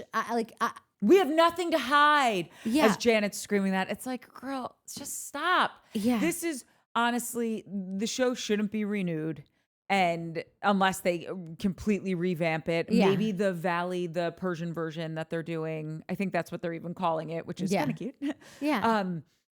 That hopefully will be better, because the thing is, I've said this before, there's this saying in the theater that when the lights go down, the audience IQ goes up, and people think that, oh, the audience is stupid. They don't know. Yeah, they know. Yeah. They know when something's funny. They know when something's not funny. They know when someone's full of shit. Like, I get it. You can pull the wool over someone's eyes for a period of time, but not forever. And it's just reeking of everything. To come full circle, it's reeking of everything we said in the beginning. Like, it's not true. These friendships don't seem so tight. There's no laughter. There's no camaraderie. It's just. Yeah. And Luke, you're talking a big game in your confessionals. And then I don't know what happened with Luke's him. starting to get into he's getting a little messy. He's getting super messy, and he's being exactly what he would, what I think, because I always gave him a hard time for being like, oh, I can't get it. Like, I hate it here. I don't like this place, these people, this thing that you're doing, this reality show, blah, blah. And now he's like literally married to the reality queen and living in the Valley, on the Valley. Which is maybe why they're MFEO. Yeah, no, I That's think made for that each like, other, in I case you just, don't know. I really just want, I don't want Luke to succumb so quick, but maybe this is a learning No, I think maybe he experience. always was this person, liked a little bit of the hot goss. And then, because Kristen didn't just turn into this person. She's always been someone who likes to stir the pot and likes the gossip. So he might have just been more behind closed doors with it. And now he's getting into it, like Jesse said, after he was like, who's Aaron? He goes, on Super Bowl Sunday 2024, Aaron came up to me at approximately 12:32 p.m. and said X, Y, and Z. And it's just like, not Aaron, sorry, Luke. No, I know. It was just mind-boggling to watch Jason go on and on and on. When like, is it like, did you black out from like just, I don't know how far these things are shot. Could it be, it feels like it's just days though, just a few days that like you were literally crying, apologizing to Danny. God. Like, you felt so bad about what you brought to his doorstep that like felt so like out of order about it that like you pulled him aside at a party to tell him, and like I'm pretty sure he got a little teary. I felt like he got a little emotion. He did. Yeah. And did you forget all that happened? And like what Danny is going on about right now, it's like, it doesn't seem to me like he's voicing it or like articulating it in a way that's like productive, but like, where this frustration is coming from. It's because it's coming from like the people are trying to take this guy down when like there are plenty of other people here to take down that no one is, for their own selfish reasons. So just to give him 5 seconds of grace and like trying to start a conversation that just shows like his frustration of being like enemy one for like, he doesn't even, he looks to me like he does not understand what's happening. You know what Nia should do? She should actually, if she wants to end this portion of the evening's events, she should just say, listen, we've spoken about this. He's upset. Like, he just came in hot because he's upset about X, Y, and Z. Is that because like when your person is struggling to communicate like why they're so frustrated, because a lot of times when that emotion overcomes you, you can't get it out the way that you got it out in the car ride there when you're like, and another thing, and don't forget, to bring this up. And so, but she just doesn't want any, to your point, she doesn't want any conflict. And I get it, because I don't like conflict. Right. I'm conflict averse. Yeah. But I'll jump in if I have to. And I don't think she will. And I don't think she will. And like, I am not like, people are going to be like, oh, blame it on the woman. I am not. But in that moment, I thought you could have stuck around for 5 seconds longer to just say what because I believe unless something wild comes out that none of us know about yet, I believe that this is so misplaced against him. I feel like this is everyone is trying to push all of this focus on him because like they're all floundering because their main guy is in flux because of all the shit that he's bringing on himself. And so it does seem to me, I wish that she would have stayed and just did exactly what you just said and been like, he's a little bummed that everyone is putting this thing on him. It seems like a massive misunderstanding. It seems like he can't do anything right. And it's affecting him. And also, you guys were at each other. Jasmine and Jenna Yes, and and Jason were now at each other's suddenly throats nothing? last weekend, and all of a sudden, Yeah. that was just no problem. We're fine, and we seem to keep Yeah. him, just nailed to the cross for this. Yeah. And I think that it's not putting it on her. It's just like, if you want, she's involved in it because it's her husband. And I think with reality TV, a lot of times you just have to face things head on. You Yeah. have to be like, what is your problem? Yeah. Tell me what your problem is and Yeah. let's get to the bottom of Yeah. it. But At the end, when they're like right before, like, I think we just outro, Janet says, he's mad at himself and he's misplacing his anger on me. And Jason says, and he's heard information from other people about you that is false. What information? That just was that was weird. And I felt like they didn't really, I mean, they aired it, so it must mean something, but Yeah. it still felt like just like what you're viewing, you can just tell like what they want you to focus on. And it felt like they just sort of wanted you to just kind of let this one fly by. But like, what is it that Well, Danny has heard about Janet that is false and not true? No, it probably is true. But he said in his confessional, he was just like, everyone was talking about how much Janet stirs the pot and all this stuff last year. And he's like, and I didn't really pay attention Yeah. to it. But this year, because I'm the recipient Yeah. of her shit stirring, I'm now clocking all of it. So I'm sure that those things are connected.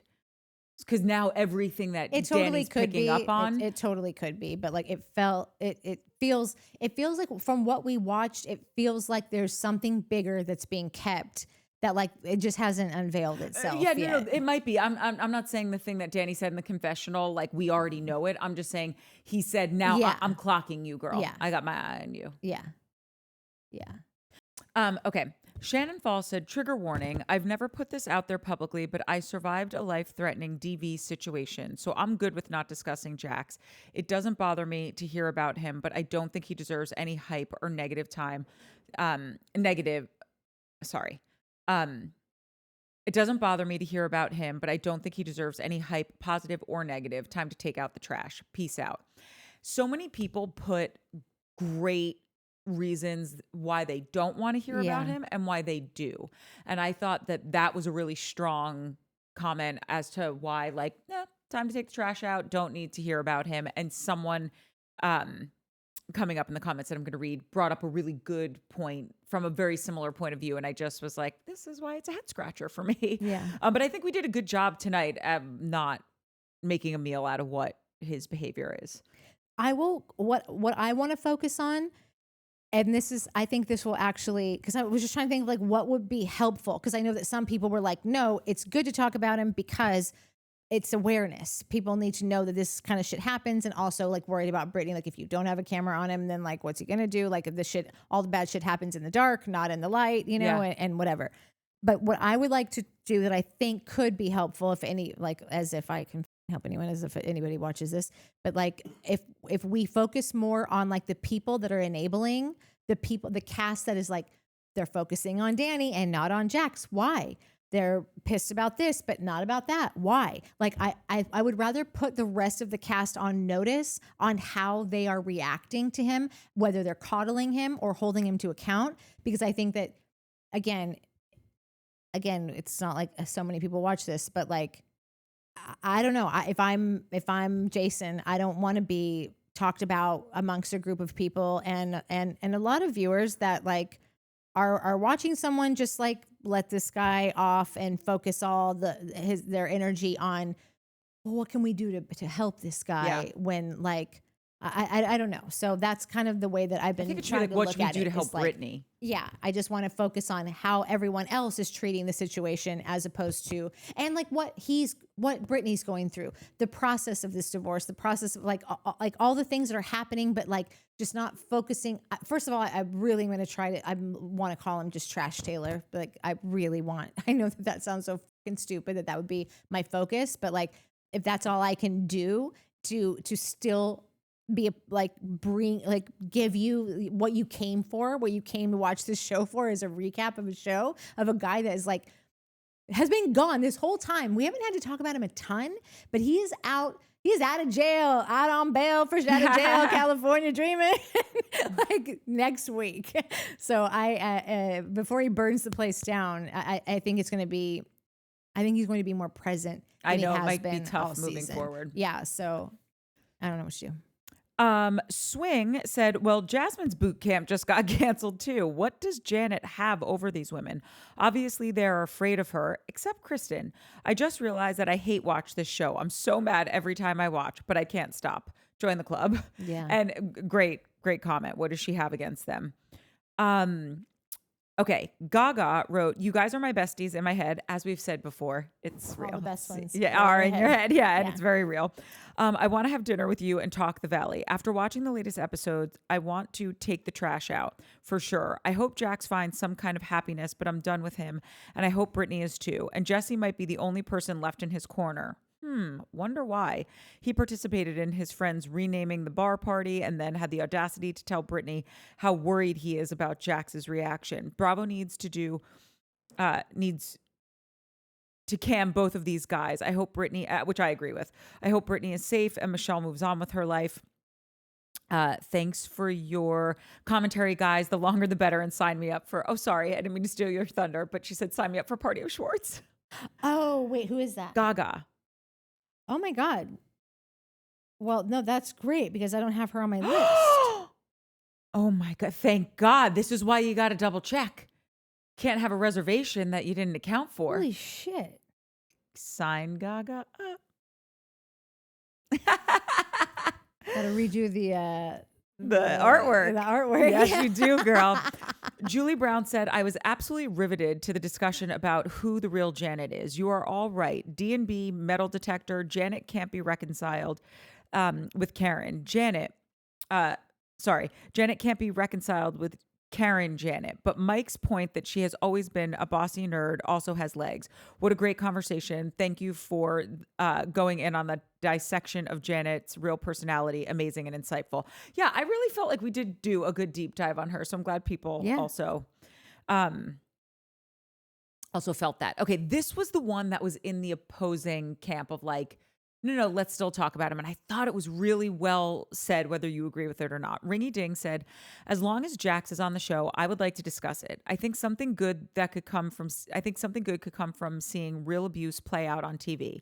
Let's get into it. I was in an emotionally abusive relationship, not financially though, like Britney's, and I find it helpful to see it and name it. I also think we are losing sight of Jesse's similar abuse, which I agree. Both men spent their family's money, and it's sick to see. I am now 10 years single because of the fear of tying myself to a man who will ruin me. It happens every day in a myriad of ways. I was lucky because I was never married or had kids with the guy.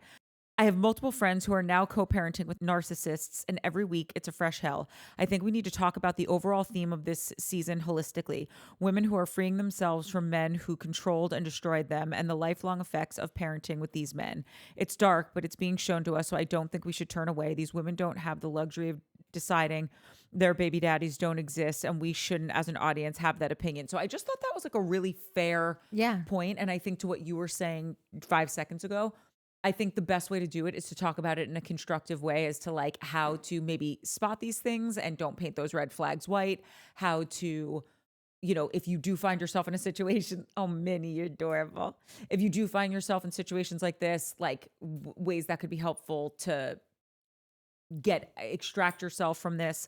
But it was interesting because both women had talked about it from the point of view of, no, I was in an abusive relationship and I do want to talk about it more and I don't. Yeah. And I also just want to say to sweet Ningy Ding, I hope if love is something that you would be open to your life, there are really great partners out there. And so I hope one day one finds you to, you know, help change the taste in your mouth from your last experience. Only gets better. This had me laughing. Jason, I'm at LAX hotel bars just picking up flight attendants. Me looking into this, Janet. How often does Jason go to the airport? I know. She also says, I want Janet to own her villainy. I don't know if that's a real word or if I'm mispronouncing it. Stop playing the victim. who flinches whenever someone calls you out. And yeah, that has been annoying me like crazy, girl. I need her to stop doing that. It's so false. Yeah. Lynn Bendy said, I have no clue what low-level criteria these people could possibly be using to conclude that Jax is a good father. He absolutely is not. I'm with you, girl.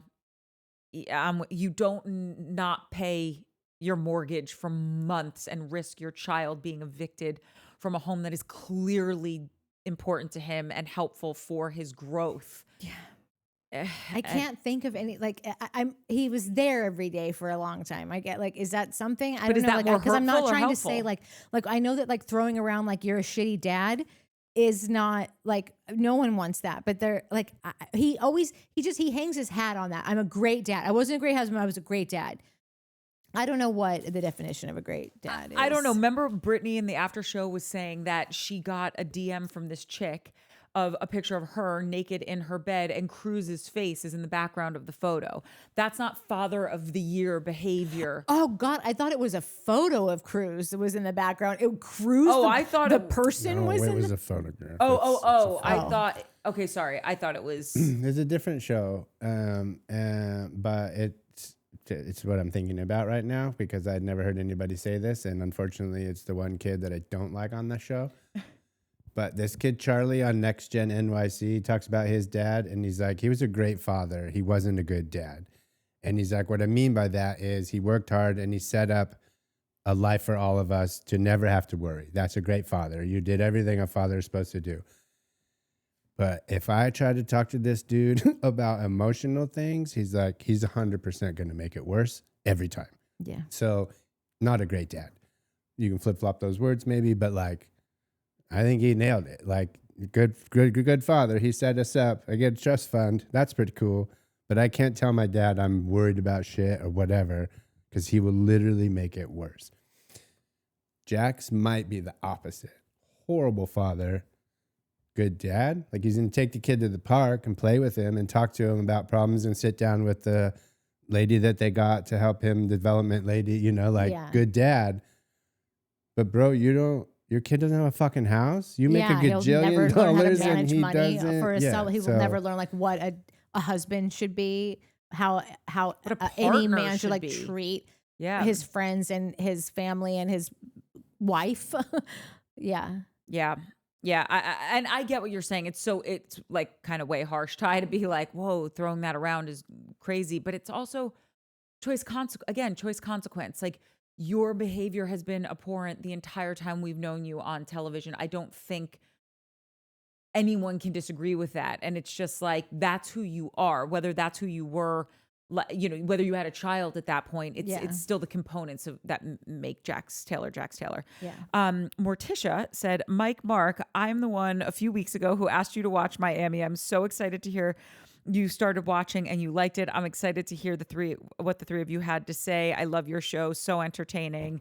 And I just love that. I just wanted to say, I'm so happy he's liking it too. It makes me so happy. Zoe said, thank you for always making your viewers involved in the show by reading their comments and giving feedback. It's much appreciated. Literally the only show I watch who does this. FYI, I'm from Dubai.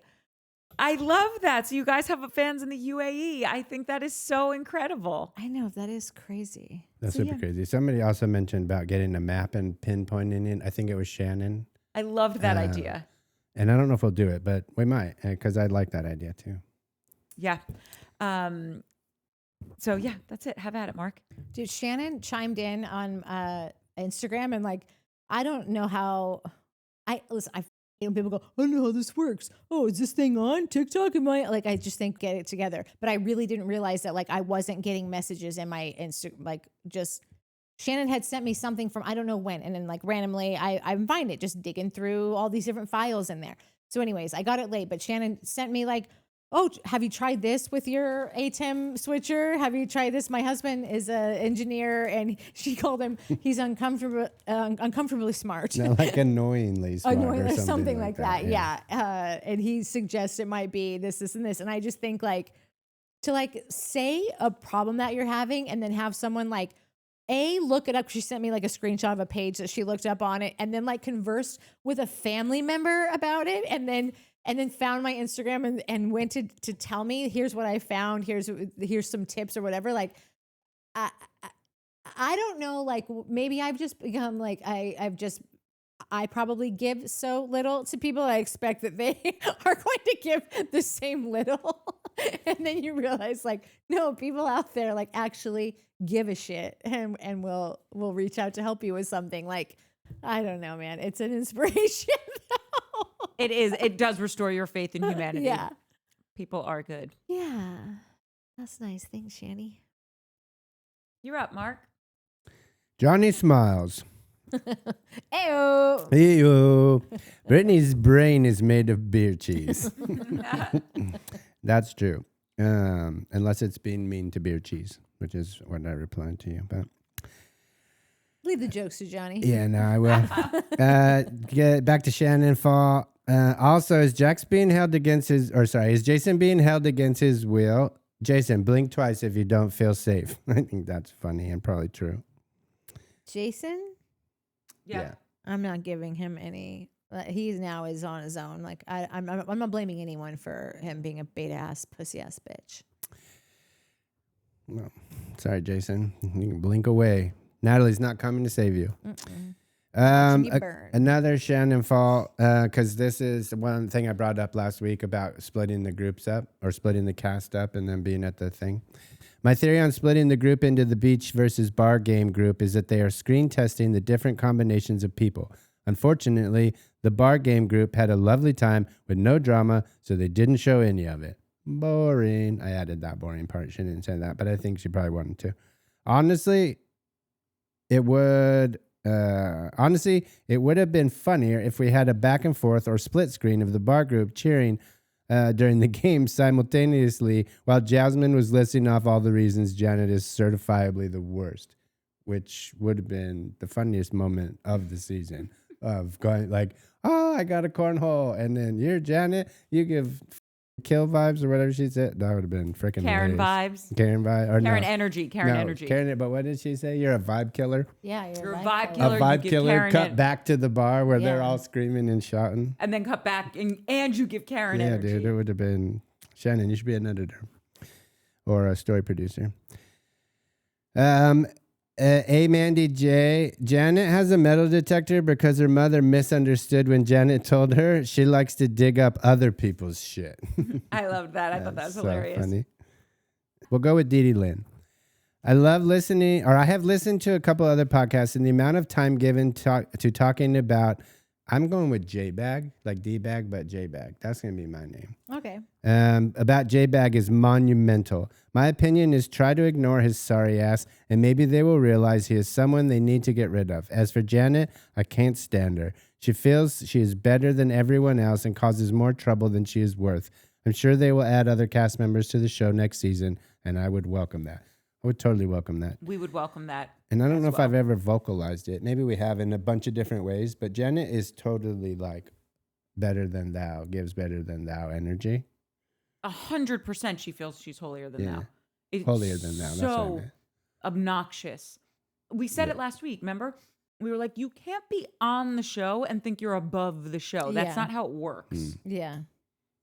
Yeah, So you- agreed could to have. 100%. also, you That's the can't be on is that planet she Earth could and think have. you're above planet Earth. The biggest asset that she brought was being able to form a sentence like fairly well, if you saw her on any of her interviews, and be an outsider. And that outsider could have been plopped in the middle of all of these degenerates and telling us, well, it's crazy, right? And we would have been like, thank God this sane Midwestern gal is here to tell us what's going on here. And you just blew it because you're a idiot. Simmer and settle. I'm sorry, but like, God, what a wasted opportunity, you dumb dick. You've been watching this show for however long and you couldn't even find your place. It's not as easy as it looks. It's like, you know, when It you watch the is. Olympics. It is. It's not. You know, when you watch the Olympics and you're like, wait a minute. I should get some of my guy friends together, see if we want to start a curling league. And it's like, it's not as easy as it looks. These are Olympians. I don't know, man. You should have picked a picking different sport. than- No, because Shane said to me after the Olympics one year, he's like, we're going to try curling. And I think they tried it one time and they're like, that's pretty difficult. I'm like, right. You're looking at Olympians. It doesn't matter if you're looking at a triple sow cow on the ice, ice skaters, or something that you think you can do, which is, But like, I think that curling. that person that I'm describing is who Janet really is. Like, I think she does identify all that stuff because I think that she is a Midwestern gal who has been watching the show and would be able to be the outsider calling things as they are. So it's not even about like knowing that's what you should do. That's who she is. So either know thyself or get in the game and get some skill, like one or the other. Like, you just failed. You're a failure, Janet. I don't think she's likable enough to pull off the character that you think she is or could be. Alejandra NL, that's what I'm going with. Probably butchering that. I'm good with never addressing J-Bag again. As Ariana Maddox said on season 11 of VPR, there's only one way to deal with narcissistic people: gray rocking. That's the thing I don't remember, but a term that I thought was pretty cool. He is a narcissist who thrives on attention, whether it's good or bad. If it's not, he feels on top of or if it's good, he feels on top of the world. If it's bad, he plays the victim. Let's all be uninterested and unengaged as a gray rock. Sorry, let me do that again. Let's all be as uninteresting and unengaged as a gray rock. Maybe then Bravo will realize that J-Bag doesn't deserve a platform. Also, love the show. I feel like the three of you offer great perspectives. Thank you. We love you back. But that gray rock thing is pretty interesting. I practice it every day. With me? No, with the one narcissist in my life. And it's the only way. I can tell you this. It is the only way to go. Oh my God, I need to know who this person is. Yeah, Obviously we're literally the only two people in your life. I know, so it's one of us. 50-50. Who is it? I can't sing it on here. Fine. Okay. Yep, got it. Mikey I really thought it was one of us. I would tell you guys, but I don't want the person I'm doing it to know, because that sort of defeats sort of gives up the bag strategy. Yeah. Here's my playbook. Yeah, I'm not trying to be that person that keeps things from you guys. Harris is giving Johnny Smiles a run for his money. With Harris funnies. is funny. Yeah, you guys are both pretty. You're. I'm not gonna say who's one or who's two, but you're both pretty funny. I don't know if we'll do 1 and 2s here. You're the funny ones. Why are you trying to pit the audience Yeah, against good. each Fun, other? fun, Yeah, fun. what are you, crazy boy? Yeah, they're Plus different. we They have got different Truth. styles of humor. Truth is pretty funny. We got Truth some. is- We got a bunch of funnies. Never mind. Oh yeah, you can't all read any of funny. Truth's though. Fine. Harris, in all caps, I have always said since day one, the VPR and now by proxy, the Valley, they epitomize some of the worst characteristics and cliches that people associate with Los Angeles, namely abhorrent alcoholism and incredibly transparent social climbing. As a semi-native, I don't feel that they are representative of the city that we call home. I love watching them, but I will never aspire to their version of making it in LA. You guys are my... that sounds douchey to read this last part. Which I wouldn't have, and Yeah. I cut that part off when I have it in here. Anyways, we love you back. But yeah, it's this thing I said last week. It's like, these are not... And I moved to LA a long time ago and was definitely like, I don't like it here. And then one day I was like, yes, you do. Stop being a dick. Wait, when? Well, I don't know when that admission happened. I've been waiting for 200,000 years for it. It just happened. You just saw it. Yeah, these are not LA people. Agreed. No, these are trash bags. Yeah. Okay, that seems a I'm sorry, but like, it proved me wrong, and I'm dying for you. I beg of you, prove me wrong, because we're gonna be here watching this shit show, and I would love to be proved wrong. That's the thing about this whole thing. All I want to be is proved wrong, because most of my takes and my conspiracies are all really showing like the worst sides of the industry and the people and the people on the show and the producers and all of it. So I would love nothing more than to be proved wrong. You're just asking for Lala and Sheena. Everyone says they don't want them. You do. I think you do. I do and I don't. That's true. That's probably the best way to say it. This is in regards to the cemetery movie place that we were talking about. And I asked everybody to tell me if I should go or not. Seems like I'm going. I have a head count of those as well. Yeah, I bet you did. Yeah, Christina said I should go. Coco. Coca-Cola. I always remember her real name, but not Christina her Coco. thing, Christina. And then a few other people. Joe Schmo. Yeah, Joe. I think Harris even was like, oh, I went a long time ago. Yeah, Harris Yeah, was like, Harris don't is ready to have the first Party of Schwarz meeting there. Yeah, totally. Carly, she's Yeah, like, Carlite. I'll fly out there. put some respect on her name. It's Carlite, not Carlite. Where does Carly live? Fly out. I thought, don't does she not live around here? I didn't ask Oh, where for some Carly reason I lives. take her as an LA girl. I thought she was an LA girl too. Huh. Ladies, let us know. Yeah. No idea. Or don't if you don't want to Yeah, put I us know. where you Sorry, live on the that might be internet. an HR That's fine, violation. You don't have to. Sorry. Joe Use your social Schmo. security in the comments. Joe Schmo. If we're doing Hollywood forever, I prefer the black and whites or just the older films like Rear Window or Sunset Boulevard. The Quiet Man. Heck, throw some Buster Keaton in there too. That might be cool. Don't be a wiener, my fave dude. Sounds like a cool experience amongst stellar company. Yeah, you're probably right. Thanks, Joe. Yeah. I saw Casablanca there. It was so good. And I think they had the screenwriter there speaking to us also. I'm pretty sure it was a screenwriter. I don't need any Yeah, he Why was are you really talking to old. me They at like this wheeled him point? out in a wheelchair. Yeah, it was pretty He amazing. came up from one of the graves. It was just a ghost.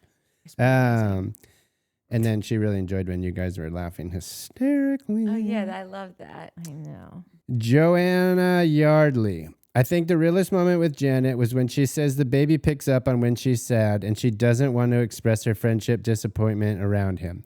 I respect that. Only thing about Jason is he's a lawyer on the corporate side or the corporation side. That's a blind off to accept their money. I don't know what that means, but Basically, he works for on the corporate side trying to get all of the workers' comp claims denied. So he's not for the man. He's sticking it to the man. Well, no, He's not for the wait, people. No, He's for the man. Yeah, exactly. Sorry. Yeah, he's not for the people. He's not a we the peopler. no, he's for the man. I think Janet went too hard on Danny for drinking in the cupboard. I think we all agree on that. When she was there, this was the greatest. I do think that thing was a bit much. This was the greatest line. Phew. This was a great line. I think that Janet went too hard on Danny for drinking in the cupboard when she was there making a mac and cheese cup while the chef was there. Chef was literally outside the cupboard making them food, and she was snuck in there. That's a worse offense than Danny going in there to clug whatever you call it, 3 swigs of warm whatever. Yeah. That's disgusting. Can I just say something really quickly? When Janet was like talking about how she doesn't want to be upset about the friendship stuff and crying in front of the baby, I respect all of that, okay? It's not what she says all the time, it's how she says it. And it's what I keep saying. It's this put upon. This Only Gets Better said it. I agree with Only Gets Better when she's like, stop being the consummate victim. Yeah. You are the perennial victim. Everything is just like, when she says it, it could be the best point, but she says it in the most annoying way possible. Like, the baby can pick up on that. Yeah. And that's just not okay. It's like, Yeah. you are such a bad actor. You couldn't even get on like this is soap opera-y for a soap opera. Yeah. So It that's is- where it bothers me. It Not is, that it's not true. It is a double-edged sword. Like I've said this about a million shows, probably a ton about Southern Charm, is like when someone is being so transparent and you don't know whether to be grateful that like they're so easy to see through right now, or insulted that they're not doing a better job and taking more care into lying to you. Like, tell me lies, tell me sweet little lies. That was a very popular song back in my childhood, and I think it rings true to this day. If you're gonna lie, put some oomph into it, but with gusto this time. With gusto, put your back into it. I'm not going to read this whole thing because you told me I can't, but just a shout out to Booty Cheese. That's all I'll say. And then I want to also, I know you read it, but Morticia, also thank you really from the bottom of my TV heart, because I would have bet a lot of money that there was not going to be a Housewives franchise that I could get all the way into a season 2 and be like, I'm into this. And Miami. And I know there was a couple other people that were like, no, give it a shot. It's super fun. I'm in. Should we wait on the announcement because we're not sure? Or are we doing Miami? Oh, can we please? I feel announce- like I've told everyone. No, we're doing, and I've Yeah, explained okay. that it's going to take a minute to catch up on because we're also going to be doing Love Island.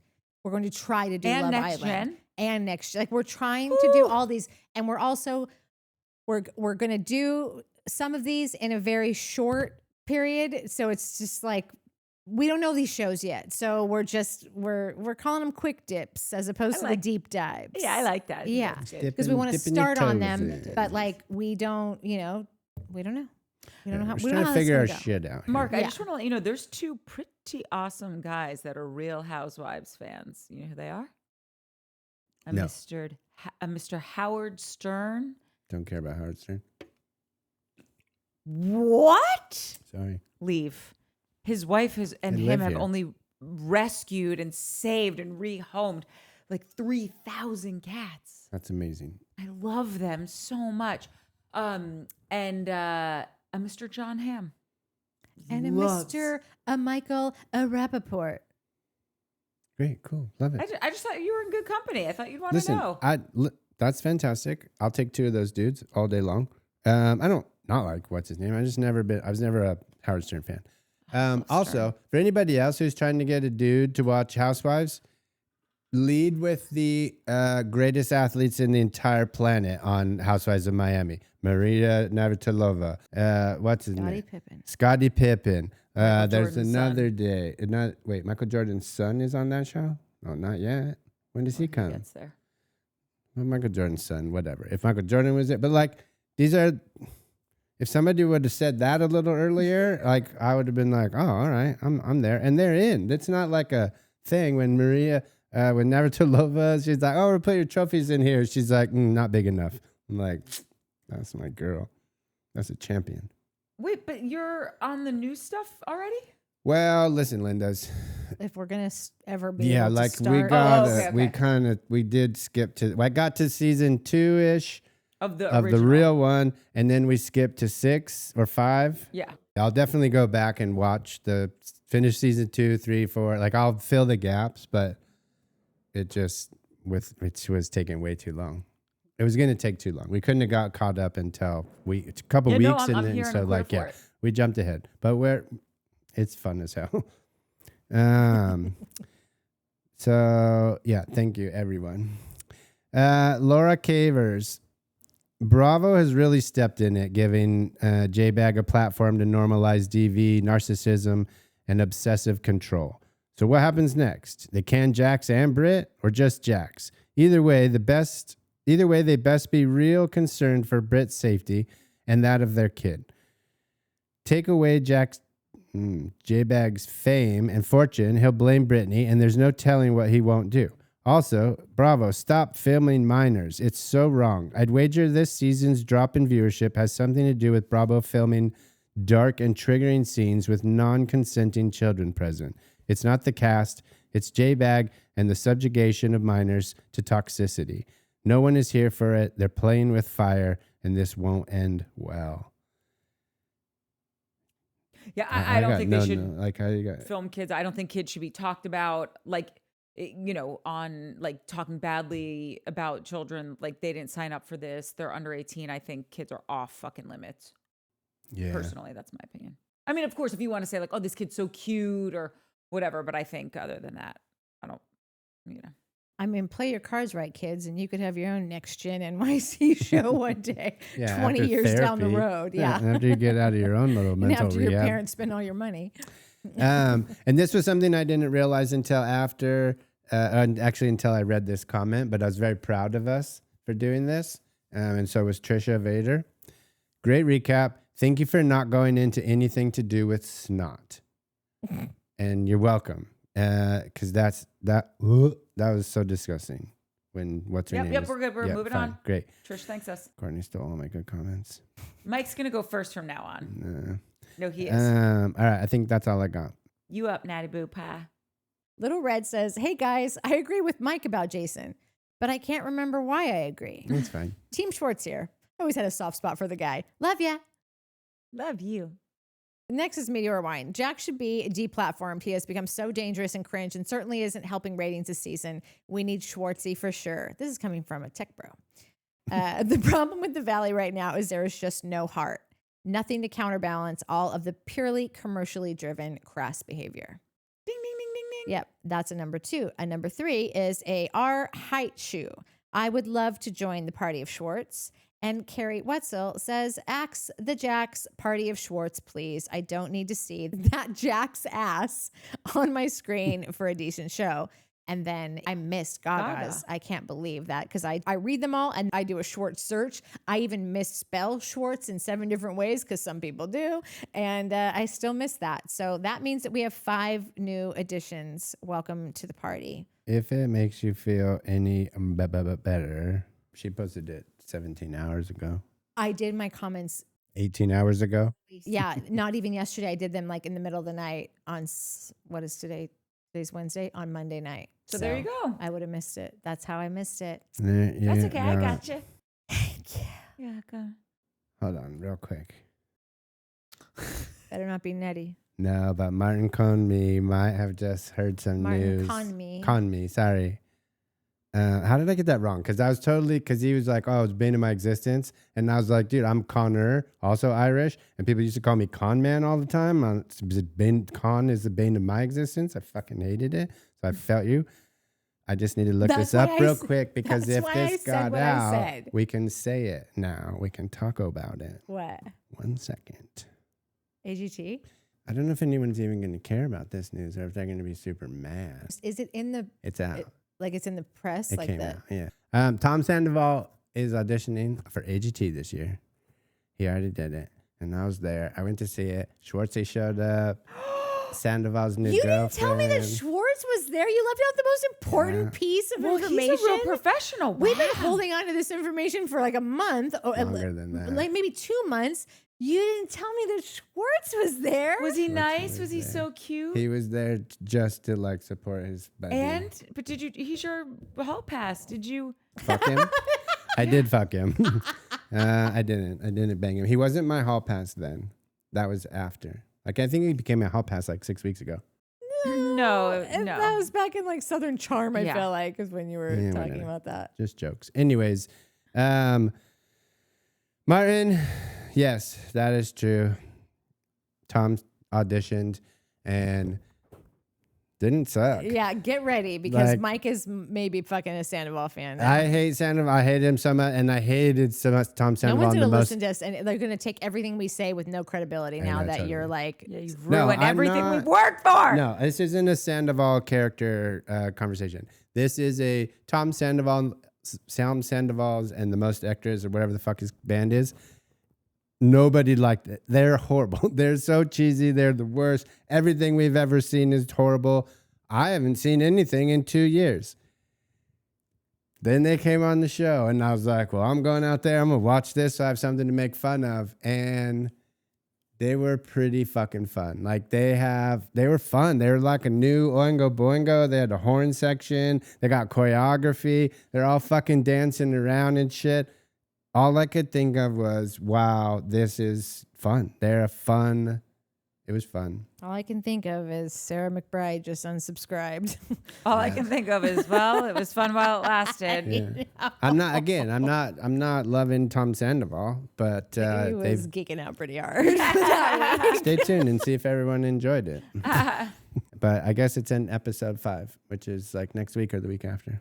Nettie says trash is diabolical. So creepy for him to be stalking Britt via the home cameras after his hateful words. You stole my job. You ruined my life. And the rage text. It's the making of a Dateline episode. That's what it is. And that doesn't end well for the wife. Bella Losis said, if Reverse and Janet was a successful lawyer and Jason was the verbally manipulative antagonist, we'd suggest some pseudo-psychological buzzwordy tropes related to self-esteem, savior complex, trauma, or character deficiencies for why Janet stays. So I can't assume Jason is this put-together guy who will eventually take off the rose-colored glasses. That said, I'd pay a small fortune to see him check her just once with what her life would be like without him. I love that. Grace Carr says, I think Jason is the type of guy who loves hearing about the mess and gossiping about it with his wife. But when he is directly in the mess, he gets flustered with adrenaline. With the Danny fight, I think he got amped up by Janet, which is why he went guns a-blazing. But when he came back to his senses, he immediately apologized. With Jasmine, his lash out felt reactive to Jasmine raising her voice. But I'm sure by next episode, he'll be wanting the friendship back.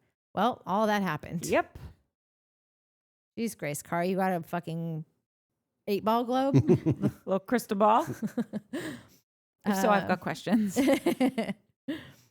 Ooh, there's a conspiracy theory on Janet and Jason by Jasmine Terry. The fact that they said Jasmine was the originator of the rumor was wild when Kristen and Zack both confirmed they heard it from people among Jason's old friend group. I think given the history of Jasmine and Jason, Jasmine knows where the dead bodies are buried and Jasmine can easily blow up that household. Jason and Janet have probably told Jasmine some things about their marriage over the years, 100%. That's why Jason was freaking out in the last 2 episodes about what the rumor was. Also, I mean, talk about it because you guys are so mad at me. But You're so annoying. the at the bar when I don't remember who said something about like, oh, we're not the ones with secrets, and Danny was like, okay.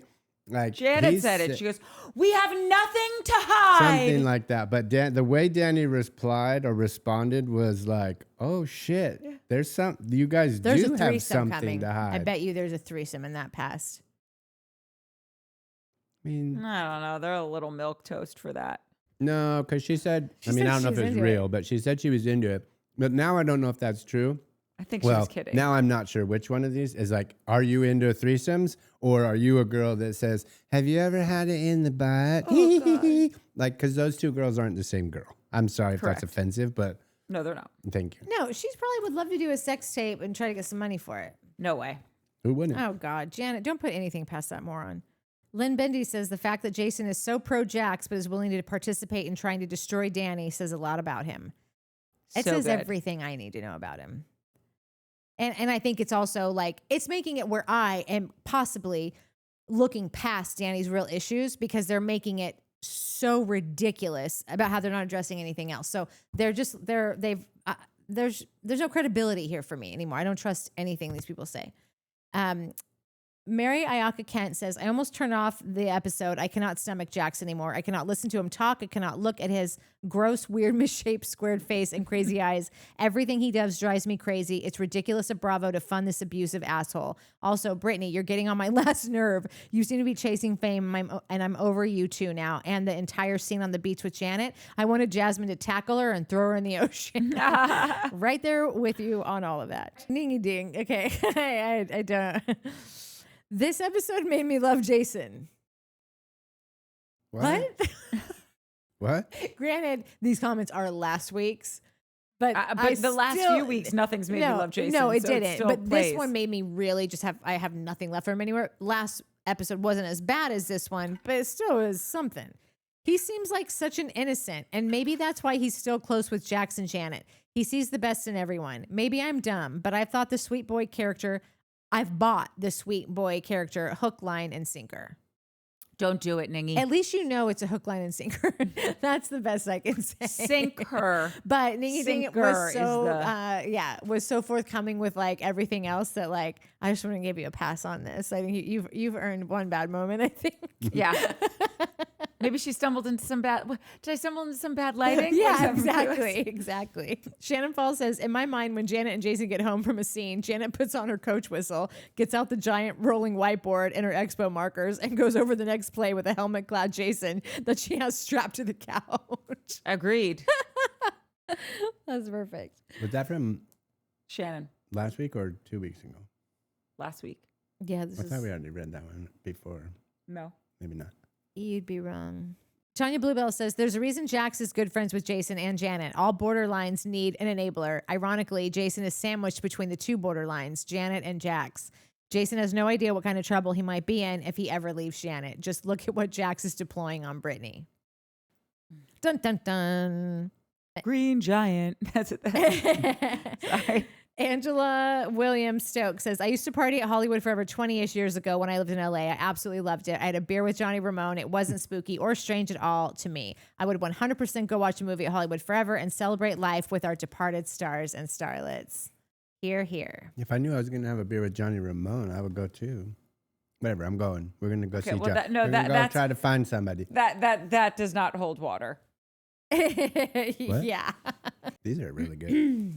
I know. Harris says, I saw Beach House live at Hollywood Forever and it was so haunting. And then I went and saw Grease there. So fun. You definitely feel like you're on drugs. Hashtag Party of Schwarz at the cemetery. You want to hear a funny story? No. Coca-Cola says, I saw Taxi Driver, Breakfast at Tiffany's, and this is Spinal Tap at Cinespia. I feel like I'm forgetting 2 other movies, but it's a lovely old time. Probably because you felt like you're on drugs. And sometimes when you're on drugs, you forget stuff. Go ahead. What were you going to say? No, don't do this to me. Everyone's going to fucking yell at me. Please just say.